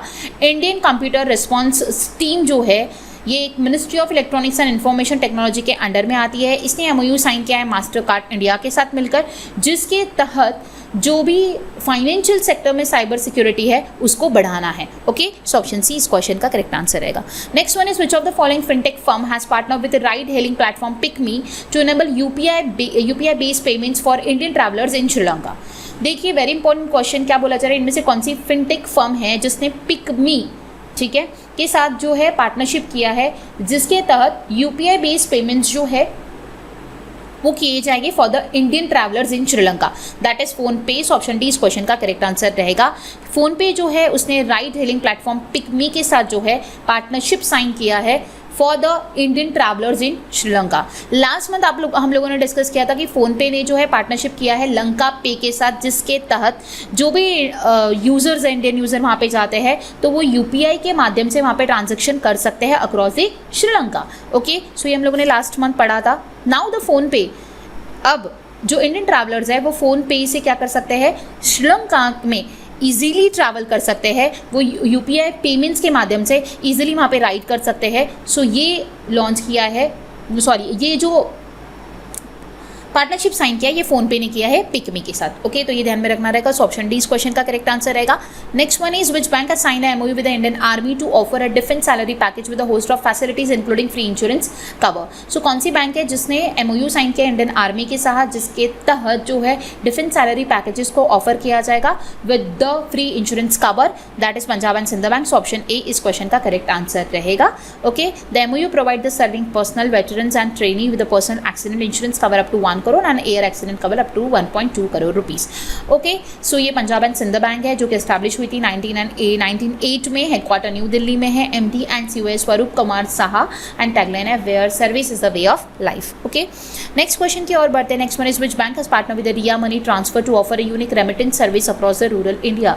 सो यहाँ पे बोला जा रहा है कौन सी बैंक है जिसने रिया मनी ट्रांसफर के साथ जो है पार्टनरशिप किया है, जिसके तहत जो है unique remittance service across rural India जो है वो ऑफर किया जाएगा, that is Indian post payment bank. So Indian post payment bank ने रिया मनी ट्रांसफर के साथ जो है पार्टनरशिप किया है एंड इस पार्टनरशिप का उद्देश्य यही है कि रिमोट एरियाज़ में जो है कस्टमर्स को और भी ज़्यादा ईजीली कंफर्टेबली जो है फाइनेंशियल सर्विसेज डोर स्टेप तक प्रोवाइड की जाए। ओके, सो वो IPPB ने किया है, सो ऑप्शन डी इस क्वेश्चन का करेक्ट आंसर रहेगा। अब कुछ MOUs एंड एग्रीमेंट हम लोग क्या करते हैं न्यूज़ के फॉर्म में डिस्कस कर लेते हैं। So first one is what World Bank partner with Chennai for the zero waste गोल।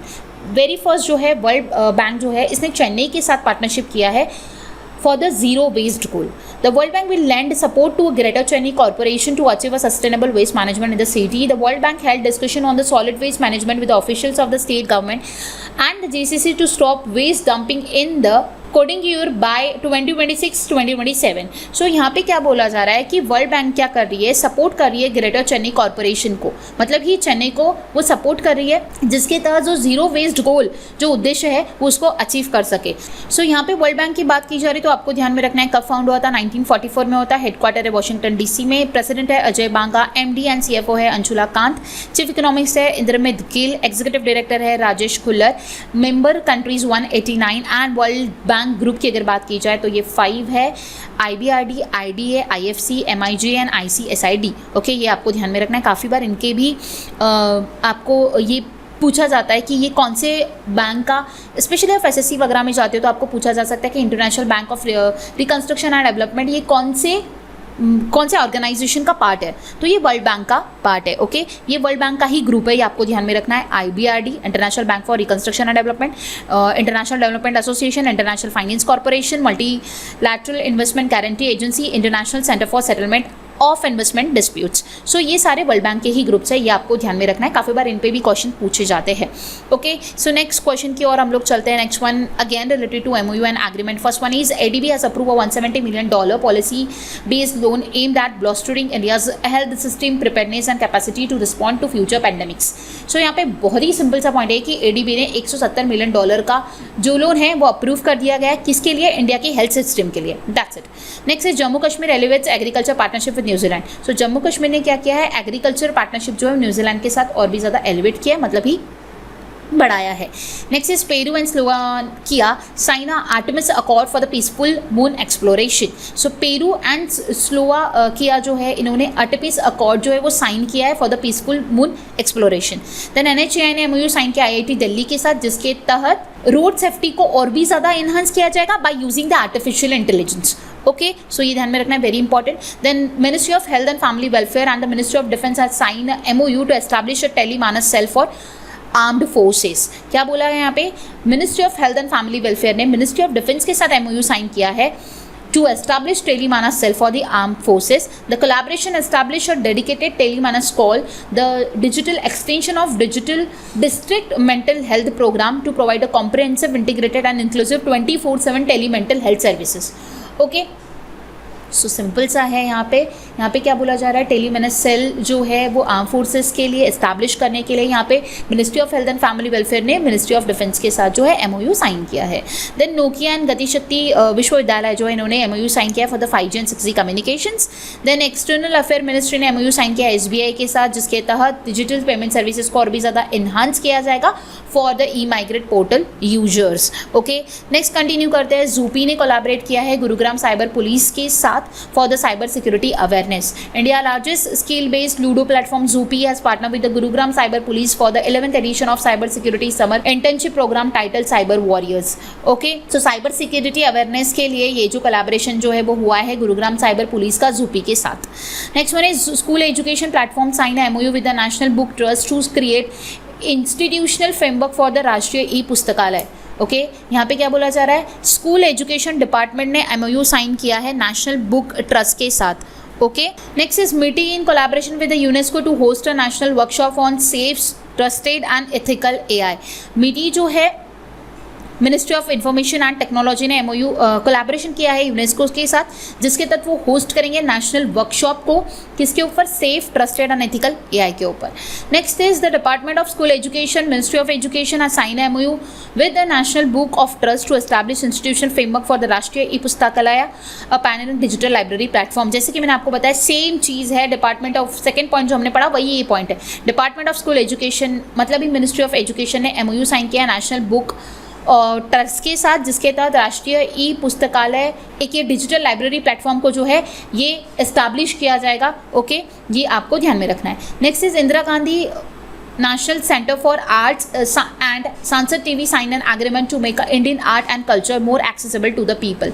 यहाँ पे क्या बोला जा रहा है, Indira Gandhi national centre for arts and Sansad TV, इन दोनों ने एग्रीमेंट साइन किया है। एंड इसके तहत क्या बोला जा रहा है, under this initiative programme produce by IGNCA will telecast on the Sansad TV. So IGNCA जो भी प्रोग्राम प्रोड्यूस करेगा वो सांसद टीवी पे टेलीकास्ट किया जाएगा। Okay, then NHA sign MOU with IIT Delhi, ये सेम पॉइंट हम लोगों ने पढ़ा, ठीक है। रोड सेफ्टी को एनहांस करने के लिए जो है ये दोनों ने एमओयू साइन किया है एंड जिसके लिए वो आर्टिफिशियल इंटेलिजेंस को यूज़ करेंगे, इस्तेमाल करेंगे। Next one is Asian development bank committed $2.6 billion in sovereign lending to India in 2023। Very simple, sovereign lending मतलब ये होता है गवर्नमेंट डेट, नेशनल डेट जिसे कहा जाता है। तो ADB $2.6 बिलियन का जो है वो सोवरेन डेट इंडिया को देगा, ठीक है, दिया इन 2023, ये बोला जा रहा है। सो ये जो अमाउंट दिया जा रहा है for the urban development, for the industrial corridor development, for the power sector reforms, उसको प्रमोट करने के लिए दिया जा रहा है। देन क्लाइमेट रिसाइलेंस को बिल्डअप करने के लिए जा रहा है, हॉर्टिकल्चर को सपोर्ट करने के लिए एंड कनेक्टिविटी को और भी ज़्यादा एनहांस करने के लिए ये एशियन डेवलपमेंट बैंक जो है $2.6 बिलियन का लोन जो है कमिट किया उसने कि वो इंडिया को देगा, ठीक है। सो यहाँ पे क्योंकि ADB की बात की जा रही तो एस्टैब्लिश हुआ 1966 में, इसका हेडक्वार्टर है मनीला फिलीपींस में, प्रेसिडेंट है मातागास्को आसागावा एंड मेंबरशिप की अगर बात की जाए तो 68 मेंबर्स है including 49 regional members and 19 non regional members. Okay, so यहाँ पे हमारे MOUs एग्रीमेंट्स जो है वो कंप्लीट होते हैं, कुछ जो कॉन्ट्रैक्ट साइन हुए हैं वो सारी चीज़ें मैंने आपको बताई in the form of questions and in the form of news. I hope आप सभी को कंप्लीटली समझ आया होगा। अगर आप लोगों को सेशन पसंद आ रहा है तो सेशन को लाइक करके ज़रूर सब्सक्राइब कीजिएगा for the upcoming sessions. Okay, next question की ओर बढ़ते हैं। Name the Indian athlete who won the gold medal in the men's javelin throw at the Paavo Nurmi games 2024 event held in Turku Finland. So यहाँ पे क्या बोला जा रहा है, उस इंडियन एथलीट का नाम बताइए जिसने गोल्ड मेडल जो है वो जीता है in the men's javelin throw at the Paavo Nurmi games 2024 event जो कि फिनलैंड में हुआ, that is Neeraj Chopra. So option C इस क्वेश्चन का करेक्ट आंसर रहेगा। इनका जो थ्रो था दैट इज 85.97 मीटर का था, ये भी आपको ध्यान में रखना रहेगा। सो इन्होंने इस इवेंट में गोल्ड मेडल हासिल किया है। सो ऑप्शन सी इस क्वेश्चन का करेक्ट आंसर रहेगा। So world athlete continental tour event जो हुआ दैट इज तुर्को फिनलैंड में, यूरोप में हुआ है। ओके, एंड इस पावो नुर्मी गेम्स 2024 के इवेंट में नीरज चोपड़ा जो जैवलिन थ्रोअर है इन्होंने गोल्ड मेडल हासिल किया है। ओके, नेक्स्ट क्वेश्चन की ओर चलते हैं। Next one is which state government has announce extension of its sponsorship to hockey India by 3 years until 2036। So यहाँ पे क्या बोला है, कौन सी स्टेट गवर्नमेंट है जिसने जो हॉकी का स्पॉन्सरशिप है वो आने वाले 3 सालों के लिए जो है वो और भी ज़्यादा बढ़ा दिया गया है, एक्सटेंड कर दिया गया है, 2036 तक रहेगा। किसका हॉकी का sponsorship, that is Orissa. Option D इस क्वेश्चन का करेक्ट आंसर रहेगा। सो मोहन चरण Manjhi CM of Orissa announce that the government of Orissa will extend it's sponsorship of the hockey India for the another 3 years till 2036 which will mark the completion of 100 years of the formation of Odisha as a separate state in 1936। सो इन्होंने यहाँ पे बोला है, अभी ये recently newly appointed CM हैं। देखिए आने वाला सेशन जो है जुलाई करंट अफेयर्स, जिसमें हम लोग काफ़ी सारी चीज़ें और भी डिस्कस करने वाले हैं। अभी रिसेंटली काफ़ी सारे governor and chief minister change हुए हैं। सो आपको आने वाले एग्जामिनेशन के लिए ये सारी चीज़ें ध्यान में रखना काफ़ी ज़्यादा इंपॉर्टेंट है। सो जुलाई मंथ के करंट अफेयर के सेशन में मैं ये सारी चीज़ें कवर अप करवाऊंगी, recently updated CM and governors.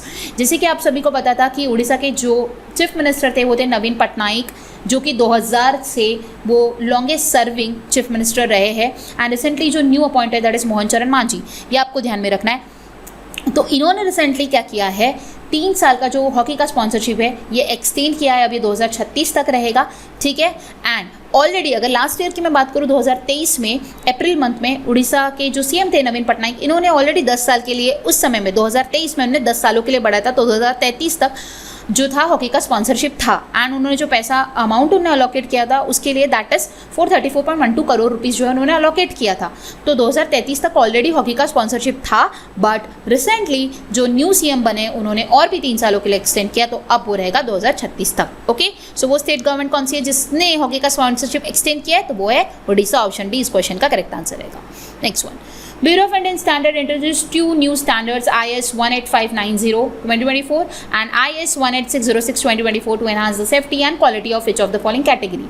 That is electric vehicles. Option B इस क्वेश्चन का करेक्ट आंसर रहेगा। BIS जो है इन्होंने 2 न्यू स्टैंडर्ड्स को जो है इंट्रोड्यूस किया है एंड वो 2 न्यू स्टैंडर्ड्स के जो भी कोड्स है वो आपको ध्यान में रखना है। IS 18590/2024 and IS 18606/2024। इसका उद्देश्य यही है कि इलेक्ट्रिक व्हीकल की सेफ्टी एंड क्वालिटी को और भी ज़्यादा एनहांस किया जाए। ठीक है, with this new standard BIS के अब 30 इंडियन स्टैंडर्ड हो चुके हैं। ठीक है, and this standards are applied to 2 wheelers, 4 wheelers, good trucks categories of EV। तो EV के जो भी 2 व्हीलर्स, 4 व्हीलर्स होते हैं एंड गुड ट्रक्स होते हैं उसके लिए ये एप्लीकेबल है। ओके, नेक्स्ट क्वेश्चन की ओर बढ़ते हैं। Next one is which Indian state is set to establish Jatayu conservation and breeding centre, the world first conservation and breeding centre for the Asian king vultures. So यहाँ पे बोला जा रहा है कौन सी इंडियन स्टेट है जिसने एस्टैब्लिश किया है Jatayu conservation breeding centre? That is Uttar Pradesh, और ये वर्ल्ड का पहला कंजर्वेशन ब्रीडिंग सेंटर रहेगा एशियन किंग वल्चर्स के लिए। क्यों? क्योंकि वो एंडेंजर्ड हो रहे हैं इसीलिए। तो उन्हीं के कंजर्वेशन के लिए जो है उत्तर प्रदेश में पहला Jatayu conservation and breeding centre जो है वो एस्टैब्लिश किया जाएगा। सो ऑप्शन डी इस क्वेश्चन का करेक्ट आंसर रहेगा। ओके, नेक्स्ट क्वेश्चन की ओर बढ़ते हैं। Next one is which of the following has hosted it's 3rd global hackathon harbinger 2024 innovation for transformation in partnership with the apex platform. So apex platforms के साथ partnership करके harbinger 2024 innovation for transformation ये 3rd global hackathon जो है कौन सा organisation ने host किया? That is RBI. RBI has partnered with Apex to host the 3rd Global Hackathon Harbinger 2024 Innovation for Transformation, and this partnership aims to bring the brightest minds together to address challenges in the financial industry. And इसकी themes जो थी वो 2 theme थी, very important, zero financial frauds and being दिव्यांग friendly. Okay, so ये 2 themes के साथ 3rd global hackathon जो है वो RBI ने होस्ट किया है। सो RBI ने एपेक्स प्लेटफॉर्म के साथ मिलकर जो है इसे हार्बिंगर 2024 इनोवेशन फॉर ट्रांसफॉर्मेशन को जो है होस्ट किया है। ओके, सो ऑप्शन बी इस क्वेश्चन का करेक्ट आंसर रहेगा। RBI होस्टेड दी 3rd ग्लोबल हैकेथॉन। ओके, इसके थीम्स ध्यान में रखना है which is very important.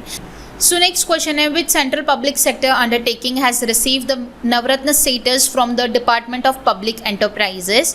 Very simple question आपको यहाँ पे पूछा जा रहा है इनमें से कौन सी central public sector undertaking है जिसको नवरत्न status जो है जिसने रिसीव किया है from the Department of Public Enterprises? That is option B Mazagon dock shipbuilders limited. So Mazagon dock shipbuilders जो है ये एस्टैब्लिश हुआ 1934 में। इसका हेडक्वार्टर मुंबई महाराष्ट्र में है एंड चेयरमैन MD है संजीव सिंघल।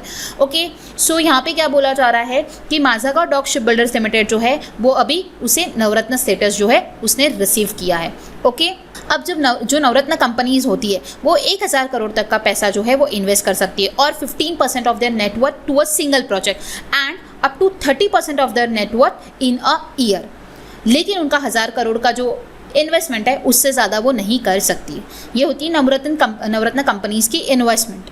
ओके, सो ये जो नवरत्न कंपनीज है अगर बात करें अभी इंडिया में टोटल 29 नवरत्न कंपनीज हो गई है अभी इंडिया में।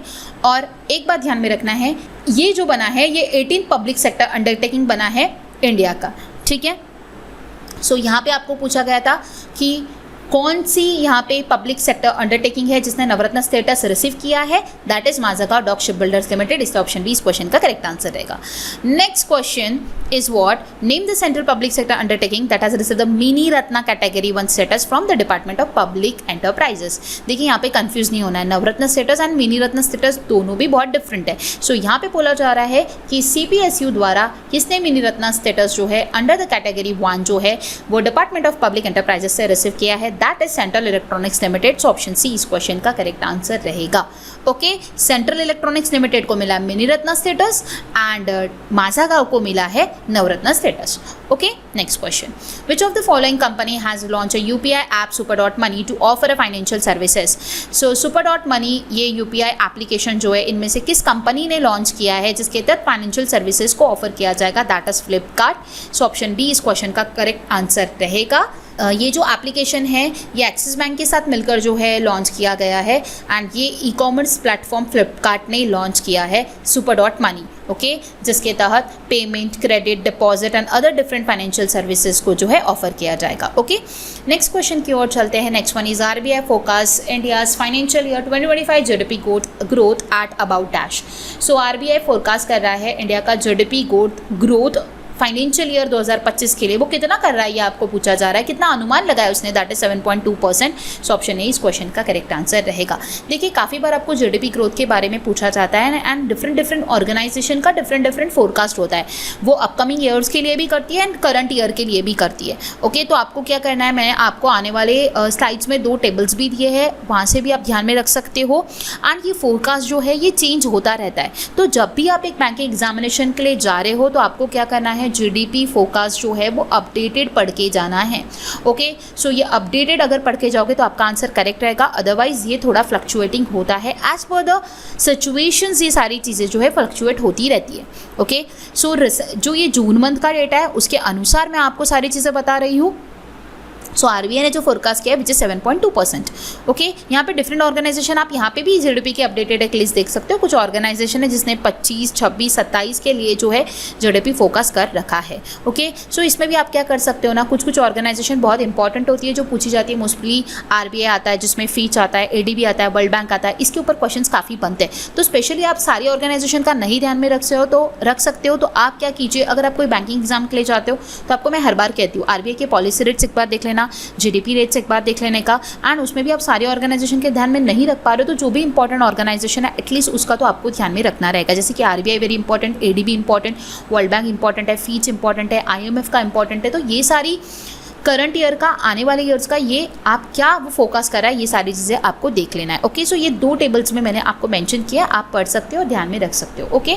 सो बढ़ते अभी हम लोग आगे और देखते हैं हमारा next question. Next one is which of the following organisation introduces FinQuiry initiative. So FinQuiry की पहल शुरू करने वाला इनमें से कौन सा संगठन है, आपको बताना है कौन सा ऑर्गेनाइजेशन है, that is RBI. Option B इस क्वेश्चन का करेक्ट आंसर रहेगा।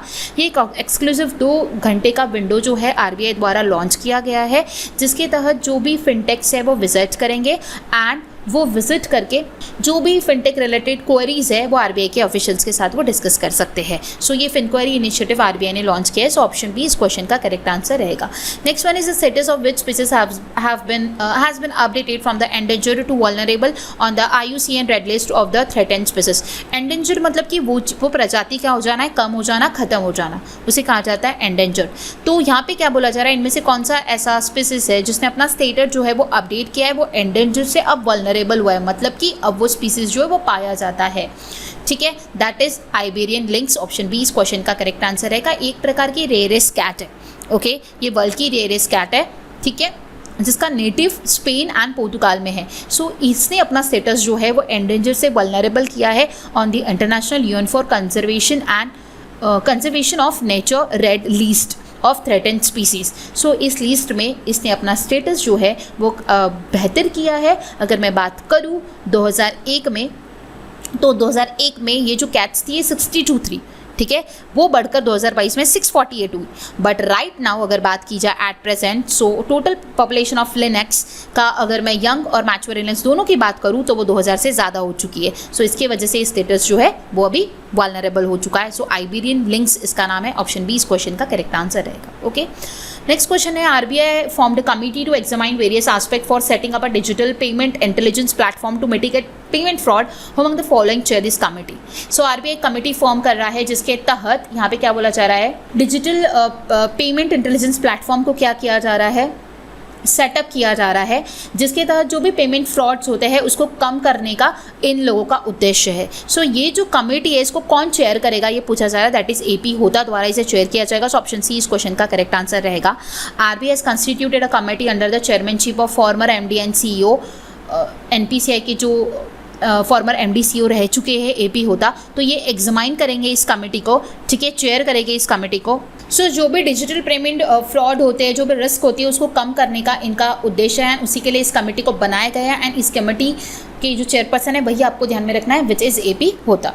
Okay, next one is which of the following country will launch a gold visa scheme solidarity visa to help migrants. So इनमें से कौन सी कंट्री है जिसने एक गोल्डन वीज़ा स्कीम को लॉन्च किया है जिसका नाम है सॉलिडेटरी वीज़ा, जो कि माइग्रेंट्स को मदद करेगा? That is Portugal. Option B इस क्वेश्चन का करेक्ट आंसर रहेगा। Portugal to adopt its golden visa scheme to allow wealthy foreigners seeking residency right to invest in affordable housing for locals and accommodations for the migrants. Okay, so Portugal ने एक solidarity visa एक golden visa scheme को launch किया, ये आपको ध्यान में रखना है। ऑप्शन बी इस क्वेश्चन का करेक्ट आंसर रहेगा। पोर्टुगाल की जो कैपिटल है Lisbon, currency is euro and prime minister is Luis Montenegro.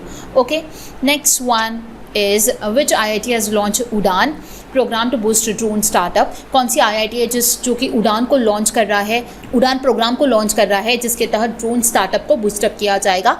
That is IIT Kanpur. Option D इस क्वेश्चन का करेक्ट आंसर रहेगा। UDAN stands for what? UAV, UAS, drone acceleration and networking. Very very important, ये ध्यान में रखना है आपको, ठीक है। The startup incubation and innovation centre at IIT Kanpur has joined forces with the centre of excellence for capacity building, training and designing of unmanned aerial vehicles at IIT Kanpur, an initiative by the government of Uttar Pradesh and the Drone Federation of India to launch UAV, UAS, drone acceleration and networking program. This program promises to be a game changer for aspiring and promising drone startups in India, provide them with the resources, expertise needed to scale their business rapidly. So यहाँ पे क्या बोला जा रहा है, बहुत ही simple है कि IIT कानपुर क्या कर रहा है, लॉन्च कर रहा है उड़ान प्रोग्राम को जिसके तहत ड्रोन स्टार्टअप को और भी ज़्यादा बूस्टअप किया जाएगा इंडिया में।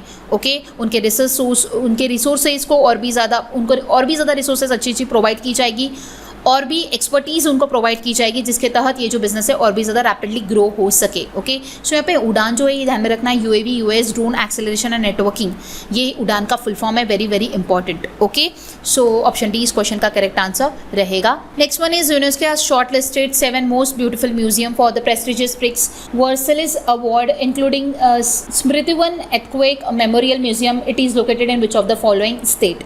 देखिए यहाँ पे क्या बोला जा रहा है, यूनेस्को ने 7 मोस्ट ब्यूटीफुल म्यूजियम को शॉर्टलिस्ट किया है for the prestigious Prix Versailles awards, जिसमें इंडिया का जो स्मृतिवन एर्थक्वेक मेमोरियल म्यूजियम है उससे भी इंक्लूड किया गया है। तो ये कौन से स्टेट में लोकेटेड है आपको ये पूछा जा रहा है, दैट इज़ इन गुजरात। तो ऑप्शन बी इस क्वेश्चन का करेक्ट आंसर रहेगा। सो यूनेस्को ने रिसेंटली 7 मोस्ट ब्यूटीफुल म्यूजियम को प्रेस्टिजियस प्रिक्स वर्सेलिस अवार्ड्स के लिए इंक्लूड किया है, जिसमें आता है गुजरात के भूज का स्मृतिवन अर्थक्वेक मेमोरियल म्यूजियम।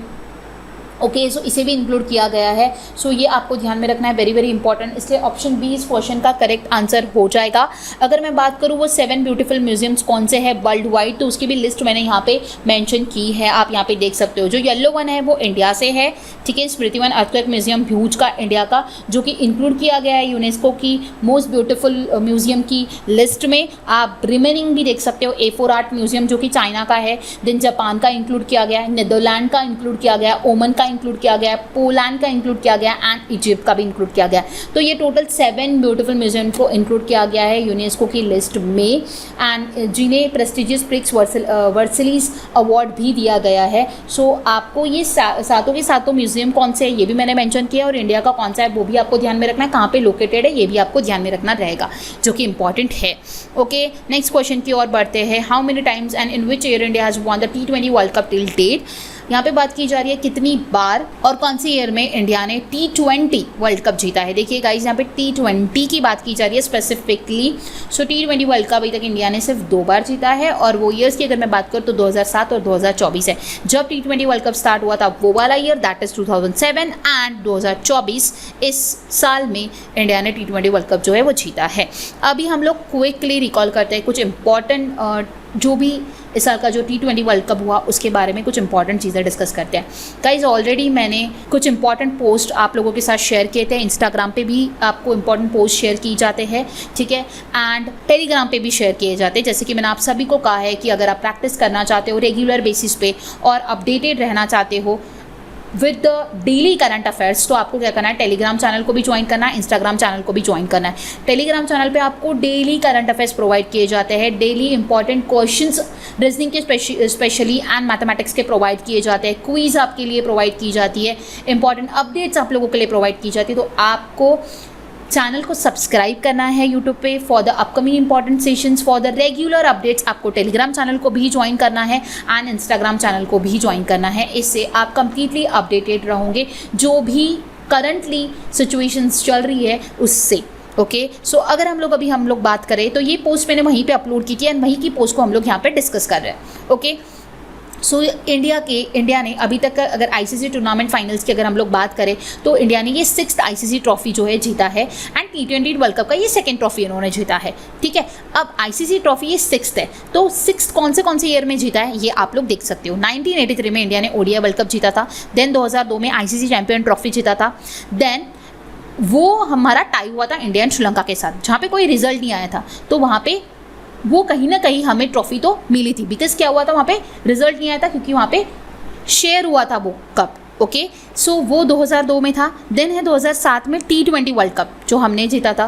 देन 2011 में हम लोगों ने अगेन ओडीआई वर्ल्ड कप जीता। 2013 में हमने आईसीसी चैंपियन ट्रॉफी जीता एंड 2024 में फिर से हमने T20 वर्ल्ड कप जो है वो जीता है। कौन से कंट्री को हरा कर जीता है, कितने रन से हरा है, वो भी चीज़ें मैंने यहाँ पे मेंशन की, तो आप यहाँ पे देख सकते हो। Okay so very very important है ये। यहाँ पे इंडिया का रिकॉर्ड बताया गया है in the ICC tournament finals. Okay और बाकी जो ब्लैक में जो अवेलेबल है वो ये है कि कौन से साल में इंडिया जो है वो एटलीस्ट फाइनल में आई थी। तो 2000 में भी वो फाइनल में आई थी, 2003 में भी वो फाइनल में आई थी, 2014 में भी आई थी, 2017 में भी आई थी, 21 में भी आई थी, 23 में भी आई थी एंड 23 में भी आई थी। 23 का टेस्ट चैंपियनशिप में भी हम लोगों ने फाइनल्स में ऑस्ट्रेलिया से 209 रन से हम हार गए थे एंड 2023 का ओडीआई वर्ल्ड कप भी हम ऑस्ट्रेलिया से 6 विकेट से हार गए थे। ओके सो यहाँ पे आईसीसी में जो भी इंडिया का परफॉर्मेंस था फाइनल्स में वो सारा मेंशन है।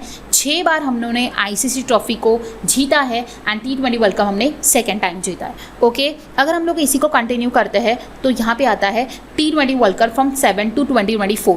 जैसे कि मैंने आप सभी को बताया है, यहाँ पे आप लोग 2 चार्ट्स देख पा रहे होंगे, एक बहुत डिटेल में, एक शॉर्ट में। तो शॉर्ट वाला क्या कहता है कि 2007 का जो वर्ल्ड कप था वो कहाँ पे हुआ था, साउथ अफ्रीका में हुआ था, होस्ट कंट्री एंड जीती थी इंडिया।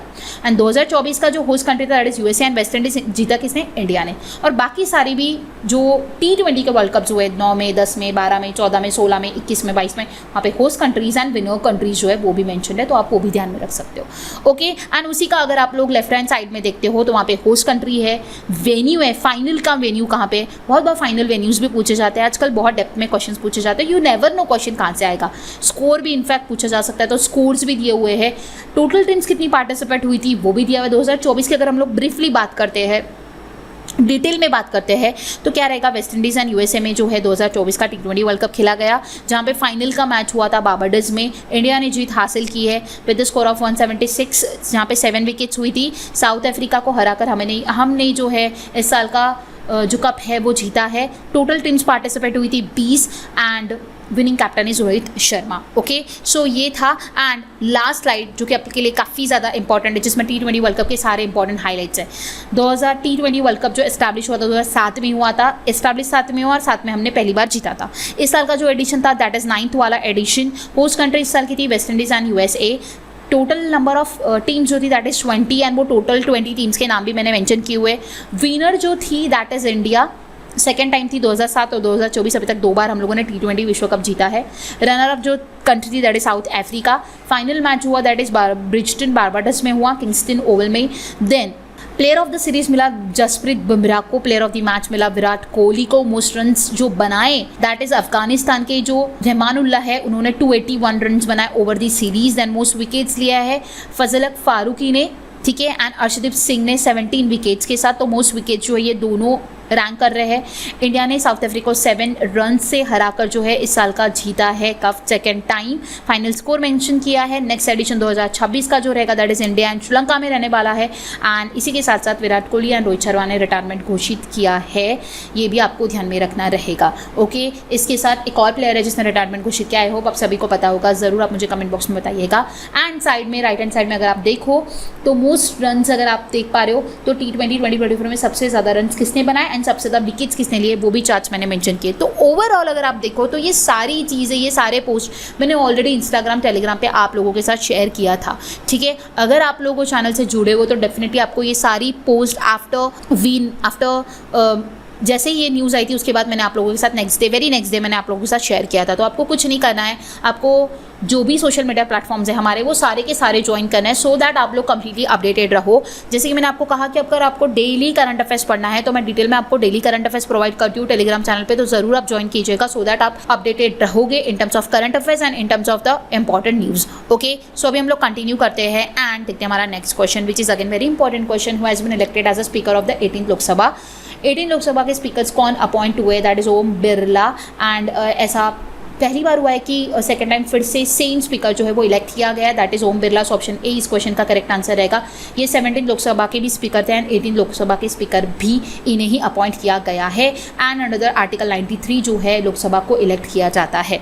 ओके, नेक्स्ट अभी हम लोग कुछ इंपॉर्टेंट पॉलिटिकल अपॉइंटमेंट्स हुई है रिसेंटली, वो हम लोग यहाँ पे डिस्कस कर लेते हैं। जैसे कि ओम बिरला एक पॉलिटिकल अपॉइंटमेंट है, उसी तरह कुछ इंपॉर्टेंट पॉलिटिकल अपॉइंटमेंट रिसेंटली हमें जून मंथ में देखने मिली है, वो हम लोग क्विकली डिस्कस कर लेते हैं। सो बीजेपी की जो प्रेसिडेंट है जगत प्रकाश नड्डा, इनको leader of the house in the Rajya Sabha जो है वो अपॉइंट किया गया है।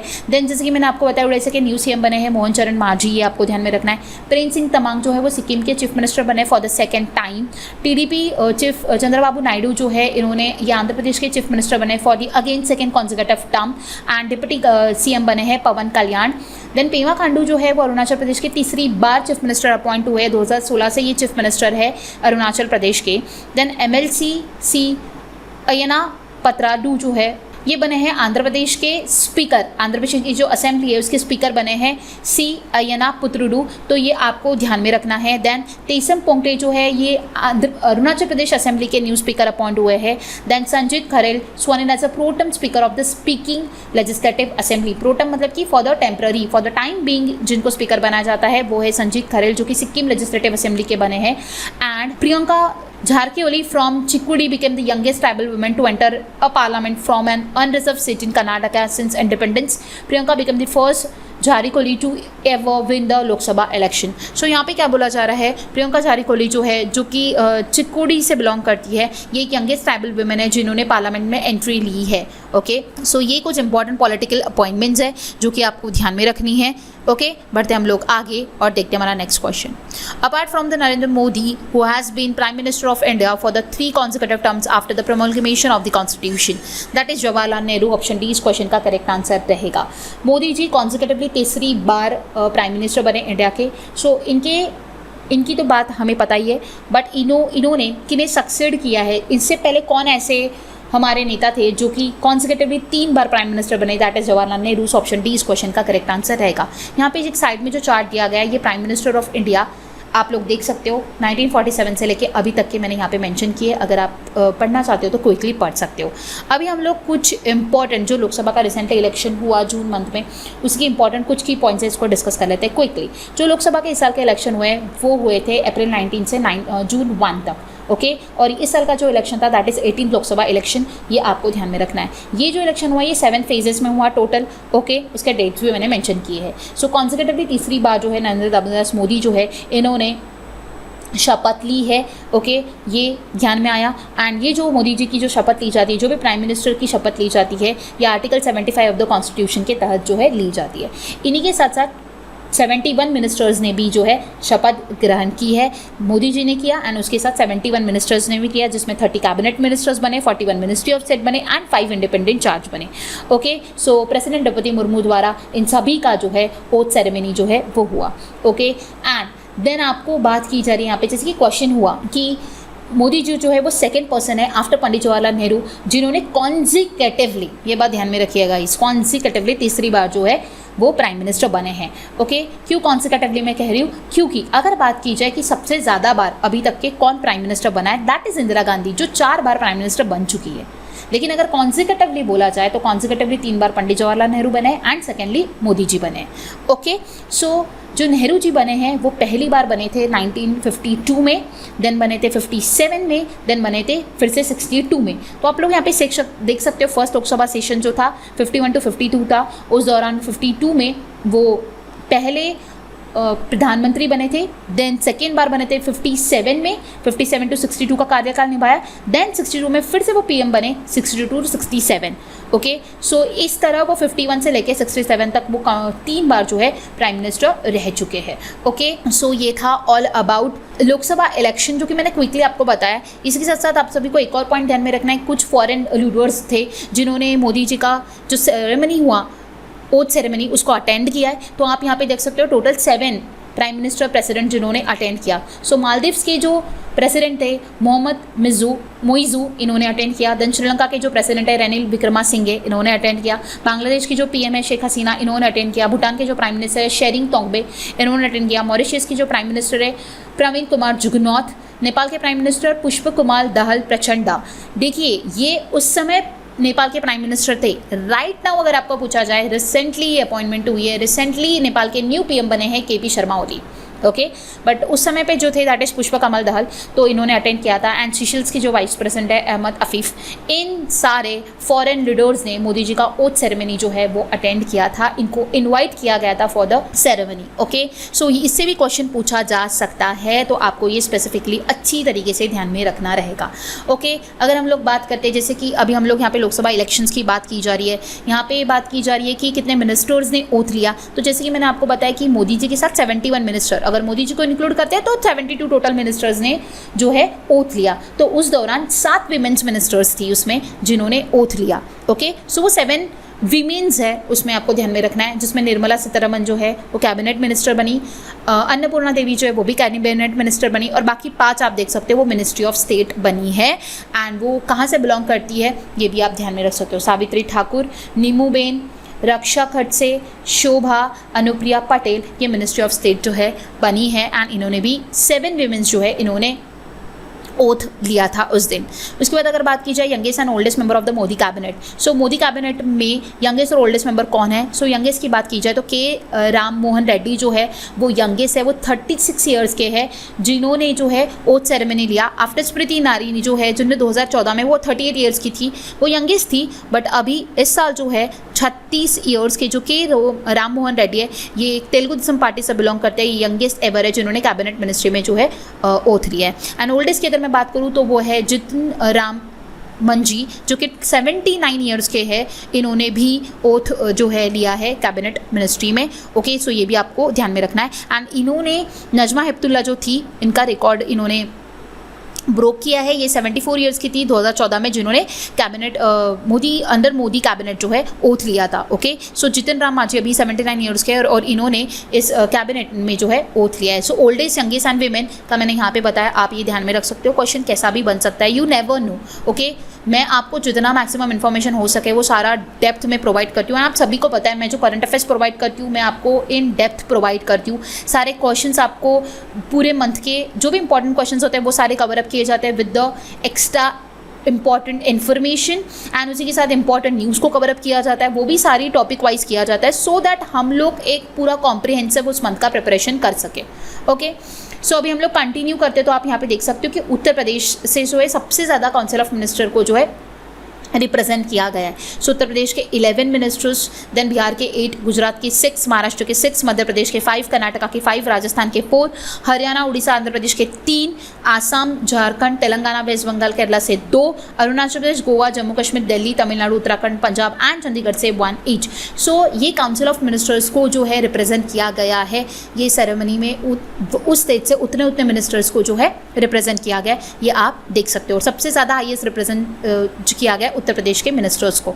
ठीक है, अगर हम लोग लास्ट एक पॉइंट इलेक्शन से रिलेटेड था जो कि इंपॉर्टेंट था, यहाँ से भी क्वेश्चन बन सकता है कि नोटा का सबसे ज़्यादा वोट्स कौन से स्टेट से आया, दैट इज मध्य प्रदेश। और अगर सिटी पूछा जाए तो इंदौर सिटी से सबसे ज़्यादा। नोटा क्या होता है? नन ऑफ दी अबव, मतलब कि वो कोई भी कैंडिडेट को वोट नहीं करता है, individual person, that is NOTA vote. Okay, so NOTA vote से सबसे ज़्यादा वोट्स इंदौर से देखने मिले, दैट इज 2.18 वोटर्स ने मध्य प्रदेश के इंदौर में जो है वो नोटा वोट किया है। ओके, सो ये भी आपको ध्यान में रखना रहेगा। Last next question again one related to cabinet ministers, तो यहाँ पे बोला जा रहा है कि according to the cabinet minister list which of the following portfolio is correctly match. आपको यहाँ पे बताना है कि कौन सा पोर्टफोलियो करेक्टली मैच है। अब देखिए आपको क्या करना है, अभी आने वाले एग्जामिनेशन में आपको यहाँ से भी क्वेश्चन आ सकता है, cabinet minister and their portfolio से रिलेटेड क्वेश्चन बन सकता है। तो आपको क्या करना है, जैसे कि मैंने आपको कहा है, आने वाले एग्जामिनेशन के लिए newly appointed CM, newly appointed governor, newly जो कैबिनेट मिनिस्ट्री बनी है वो आपको ध्यान में रखना है। जो भी पॉलिटिकल अपॉइंटमेंट हुई है वो सारी आपको ध्यान में रखनी है और मैं सारी चीज़ें डेफिनेटली आपको प्रोवाइड करूँगी। अगर आप मेरे चैनल से कनेक्टेड होगे तो आपको सारी चीज़ें बिफोर योर एग्जामिनेशन करेक्टली मिल जाएगी। आपको जैसे कि मैंने बताया ई बुक जो है वो सारी हमारे मंथ की ज्वाइन करना है, सारी ई बुक को रिवीजन करना है। तो आप सारी चीज़ें अगर अपडेटेड रहोगे तो डेफिनेटली क्वेश्चन अगर एग्जामिनेशन में कैसा भी पूछा जाए आप मार्क कर पाओगे। ओके, सो इसकी भी लिस्ट मैं आपको प्रोवाइड करवा दूंगी, आपको ई बुक में सारी चीज़ें प्रोवाइड हो जाएगी। जैसे कि मैंने कहा कि आने वाले मंथ में आपको गवर्नर और CM सारी चीज़ें प्रोवाइड करूँगी। अभी यहाँ पे हम लोगों ने कैबिनेट मिनिस्टर की बात कर रहे हैं तो आते हैं सबसे पहला ए, श्री मनोहर लाल, ये बने हैं minister of agriculture and farmer welfare. So it is wrong, Shri Manohar Lal बने हैं minister of power and minister of housing urban affair के मिनिस्टर। देन सर्बानंद सोनोवाल बोला गया है minister of chemical and fertiliser, again it is wrong, वो बने minister of port shipping and waterways. Shri Ashwini Vaishnaw बोला गया है ministry of communication, yes it no, again it is wrong, ये बने मिनिस्ट्री ऑफ रेलवे के, ministry of information broadcasting and ministry of electronics and information technology के minister. सो ये भी wrong होता है। Last is doctor Jitin Ram Manjhi जो कि बने हैं ministry of MSME micro small and medium enterprises. So yes it is true, जैसे कि मैंने आपको अभी बताया था ये जो अपॉइंटमेंट्स थी ये ओल्डेस्ट बने हैं, ठीक है।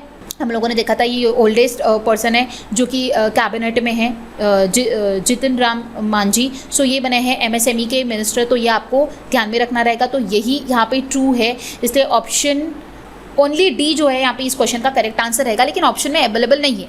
सो हम लोग एक काम करते हैं, इसका आंसर जो रहेगा दैट इज ओनली डी, आपको ध्यान में रखना रहेगा। सो ऑप्शन बी अगर हम लोग कंसिडर करते हैं वहाँ पे ओनली डी, तो ऑप्शन बी इस क्वेश्चन का करेक्ट आंसर हो जाएगा। ये बात समझ आई, ठीक है। सो ओनली डी इस क्वेश्चन का करेक्ट आंसर रहेगा। देखिए आपको क्या करना है, जिसके मैंने आपको कहा कि कैबिनेट मिनिस्टर और उनके जो पोर्टफोलियोज है वो ध्यान में रखना रहेगा। सो नेक्स्ट स्लाइड में अगर आप लोग आते हो तो ये भी चीज़ें मैंने जैसे कैबिनेट मिनिस्टर अपॉइंट हुए थे उसके वेरी नेक्स्ट डे या फिर उसी दिन मैंने ये भी पोस्ट आप लोगों के साथ शेयर की थी। जो भी अगेन स्टूडेंट मेरे से कनेक्टेड है उन सभी को सारी चीज़ें जो है वो अपडेटेड होगी और ये सारी चीज़ें उन लोगों ने ज़रूर एक्सेस की होगी। यहाँ पे आप देख सकते हो पहला जो हम लोगों ने पोस्ट दिया था that is about Modi cabinet 3.0 and their portfolios. So यहाँ पे जो कैबिनेट मिनिस्टर अपॉइंट हुए 30 उनका लिस्ट है एंड उनके पोर्टफोलियोज भी दिए हुए हैं, ठीक है। नेक्स्ट आप लोग देख सकते हो मिनिस्ट्री ऑफ स्टेट कितने अपॉइंट हुए, टोटल 36, तो यहाँ पे 24 कवरअप करवाए हैं। नेक्स्ट साइड में अगर आप आते हो तो नेक्स्ट साइड में 36 हो गए एंड 5 इंडिपेंडेंट चार्ज हुए, 5 इंडिपेंडेंट चार्ज। तो इनका सबका आप लोगों का पोर्टफोलियो भी उसके साथ कनेक्टेड है। अब देखिए गाइज, अगर आप लोग चैनल को फॉलो करते हो और ये पोस्ट को अगर फ़ोन में सेव करते हो और जब भी आपको समय मिलता है स्पेसिफिकली अगर आप लेकर बैठोगे और आप याद करोगे तो आपको याद नहीं होगा। आपको क्या करना है, जब भी आप फ़ोन को स्क्रॉल करते हो, जब भी आप फ़ोन का एक्सेस करते रहते हो तो आप क्विकली अपनी गैलरी में जाके एक पोस्ट ओपन करके उसको एक बार रिवाइज कर ले रहे हो, एक बार देख ले रहे हो। जस्ट इसे कंटिन्यूसली अगर आप करते रहते हो तो आपको ऑटोमेटिकली वो चीज़ें माइंड में कैप्चर हो जाती है, ठीक है। सो जब भी कोई भी चीज़ें हम लोग कंटिन्यूसली करते रहते हैं, जिस तरीके से हमें सॉन्ग कभी हम लोग याद नहीं करते जस्ट बिकॉज हम उसे सुनते रहते हैं तो वो चीज़ें हमें याद हो जाती है, उसी तरह कोई भी चीज़ें अगर आप कंटिन्यूसली देखते रहते हो, एक बार रीड करते रहते हो तो after particular point of time वो चीज़ें ऑटोमेटिकली याद होती है। इसीलिए आपको मैंने कहा है कि आपको ये सारी पोस्ट क्या करना है, फ़ोन में डाउनलोड कर लेना है एंड आपको जब भी समय मिले आपको क्या करना है, उसे रिवाइज करते जाना है, तो ऑटोमेटिकली याद हो जाएगा। पर्टिकुलरली आप लेके बैठोगे तो आपको कन्फ्यूजन होगा और वैसे से आपको याद भी नहीं होगा, करेक्ट। सो अभी हम लोग इसी के साथ आगे बढ़ते हैं और हमारे क्वेश्चंस को कंटिन्यू करते हैं। Next question is what which bank has launch a new safety feature called smart lock on its iMobile pay banking application for users to lock and unlock a variety of banking services. That is option E ICICI bank. यहाँ पे क्या बोला जा रहा है, कौन सी bank है जिसने लॉन्च किया है न्यू सेफ्टी फीचर जिसका नाम है स्मार्ट लॉक, अपने आई मोबाइल पे बैंकिंग एप्लीकेशन पे इस फीचर को लॉन्च किया है जिसके तहत जो है यूजर्स क्या कर सकते हैं, अलग अलग बैंकिंग सर्विसेज को लॉक और अनलॉक कर सकते हैं, तो वो है ICICI bank. So option B, option E इस क्वेश्चन का करेक्ट आंसर रहेगा। सो आई मोबाइल पे एप्लीकेशन जो है वो ICICI बैंक का है और उन्हीं पे उन्होंने एक नया फीचर लॉन्च किया that is smart lock feature. जो कि कस्टमर्स को लॉक और अनलॉक करेगा मल्टीपल बैंकिंग सर्विसेज को, वो भी instantly. Okay, so option E इस क्वेश्चन का करेक्ट आंसर रहेगा। ओके, नेक्स्ट क्वेश्चन की ओर बढ़ते हैं। The new digital investment platform that was launch by HDFC bank to simplify investment processes. So new digital investment platform कौन सा है इसमें से, जो कि HDFC बैंक द्वारा जो है लॉन्च किया गया है, जिसके तहत इन्वेस्टमेंट प्रोसेस को और भी ज़्यादा सिंप्लीफाई किया जा रहा है, दैट इज स्मार्ट वेल्थ। उस इन्वेस्टमेंट प्लेटफॉर्म का नाम है स्मार्ट वेल्थ। सो HDFC बैंक लिमिटेड ने इसे लॉन्च किया। ऑप्शन सी इस क्वेश्चन का करेक्ट आंसर रहेगा। ये इन्वेस्टमेंट प्रोसेस को और भी सिंप्लीफाई करेगा और भी ट्रांसपेरेंट करेगा। Okay, next one, name the company that has launch India's first exchange traded fund dedicated to the automotive and EV markets. इनमें से कौन सी कंपनी है जो कि इंडिया का पहला exchange traded fund dedicated to automotive and EV markets को dedicate करते हुए लॉन्च करिए? That is Mirae asset investment managers private limited. So Mirae asset investment manager limited जो है, ये इंडिया का पहला exchange traded fund ETF named Mirae asset Nifty EV and new age automotive ETF जो है वो लॉन्च करिए, जो कि dedicatedly for the automotive and electric vehicles है। ओके, सो ऑप्शन ए इस क्वेश्चन का करेक्ट आंसर रहेगा, ये आपको ध्यान में रखना है। Next one is which of the following insurance company has began accepting premiums payment through the RBI central bank digital currency. So यहाँ पे बोला जा रहा है इनमें से कौन सा इंश्योरेंस कंपनी है जो कि प्रीमियम पेमेंट जो है वो एक्सेप्ट कर रहा है थ्रू द CBDC। RBI का जो सेंट्रल बैंक डिजिटल करेंसी है उसको एक्सेप्ट करेगा, मतलब उसको वो जो प्रीमियम भरते हैं वो प्रीमियम CBDC के फॉर्म में भी वो एक्सेप्ट करेगा, that is ICICI prudential life insurance. Option D इस क्वेश्चन का करेक्ट आंसर रहेगा। ये क्या कर रहा है, जो प्रीमियम के पेमेंट्स है ये RBI का जो सेंट्रल करेंसी है जिसको डिजिटल रुपी कहा जाता है उसके फॉर्म में भी प्रीमियम पेमेंट्स को एक्सेप्ट करेगा। Okay, so very important, option D इस क्वेश्चन का करेक्ट आंसर रहेगा। सो यहाँ पे हमारे सारे जून मंथ के इंपॉर्टेंट MCQs कवर अप होते हैं। आई होप आप सभी को सारे इंपॉर्टेंट क्वेश्चन समझ आए होंगे, उससे रिलेटेड इंपॉर्टेंट डेटा सब कुछ अच्छी तरीके से समझ आया होगा। ओके, सो बढ़ते आगे बढ़ने से पहले आप सभी को कहना चाहती हूँ कि अगर आप कोई भी एग्जामिनेशन के लिए प्रिपेयर कर रहे हो जहाँ पे कंप्यूटर अवेयरनेस पूछा जाता है, रिसेंटली अगर मैं बैंकिंग की बात करूँ तो RRB PO and RRB clerk में पूछा जाता है, RBI में कंप्यूटर अवेयरनेस पूछा जाता है, काफ़ी सारे एग्जामिनेशन में कंप्यूटर अवेयरनेस जो है वो पूछा जाता है। एंड कंप्यूटर अवेयरनेस एक ऐसा सेक्शन है जो आपका सिलेक्शन लेने के लिए आपको काफ़ी ज़्यादा मदद करता है, because it is very scoring subject जिसमें आप इजीली अच्छा स्कोर कर सकते हो। अगर आपने एक पर्टिकुलर सेक्शन में अच्छा स्कोर किया दैट मीन्स आप सिलेक्शन के टूवर्ड्स जा रहे हो। ठीक है, सो हम लोगों ने एक फ्रेशली न्यूली कंप्यूटर अवेयरनेस का सुपर MCQ कोर्स जो है लॉन्च किया है, जिसमें बेस्ट 1000 MCQs आप लोगों को प्रोवाइड किए जाएंगे। और ये जो है एक latest exam oriented question patterns को ध्यान में रखते हुए इस कोर्स को लॉन्च किया है। जैसे एग्जामिनेशन में क्वेश्चन पूछे जाते हैं एग्जैक्टली उस टाइप के क्वेश्चंस आपको इसमें देखने मिलेंगे। और ये जो आपका कोर्स रहेगा ये काफ़ी ज़्यादा बेनिफिशियल रहेगा आपके अपकमिंग एग्जामिनेशंस के लिए। तो आपको क्या करना है, इस कोर्स को आपको ज्वाइन करना है। ये कोर्स आपको डेफिनेटली आने वाले एग्जामिनेशन में फुल ऑन मार्क्स दिला के देगा एंड आपको एक कॉन्फिडेंस भी दिला के देगा। तो आपको इस कोर्स को ज्वाइन करने के लिए क्या करना है, कैपिट्यूड्स का एप्लीकेशन अगर आपने डाउनलोड अभी तक के नहीं किया है तो इसे डाउनलोड कीजिए प्ले स्टोर से जाके, और मैं डिस्क्रिप्शन बॉक्स में आपको एक लिंक प्रोवाइड करवा देती हूँ। ओके, सो इस एप्लीकेशन को डाउनलोड करना है एंड इस कोर्स को ज्वाइन करना है एंड अपना कंप्यूटर अवेयरनेस का जो प्रिपरेशन है वो स्टार्ट करना है। एंड आपको मैं एक बात अश्योर करती हूँ कि इसमें जो भी क्वेश्चंस आपको प्रोवाइड किए जा रहे हैं वो बेस्ट लेवल के क्वेश्चंस प्रोवाइड किए जा रहे हैं, वो एग्जाम ओरिएंटेड क्वेश्चंस प्रोवाइड किए जा रहे हैं। सो आप लोगों को ज़रूर इस कोर्स को ज्वाइन करना है और अपना प्रिपरेशन जो है वो सही तरीके से स्टार्ट करना है, सो दैट आप जो भी पढ़ के जाओ एग्जामिनेशन में उस टाइप के क्वेश्चन आपको मिले एंड आप एक्यूरेट क्वेश्चन के आंसर मार्क कर सको। ओके, सो गाइज यहाँ पे हमारा सेशन जो है वो कंप्लीट होता है, क्योंकि आप सभी को पता है ऑलरेडी काफ़ी ज़्यादा जो सेशन है वो लेंदी हो चुका है।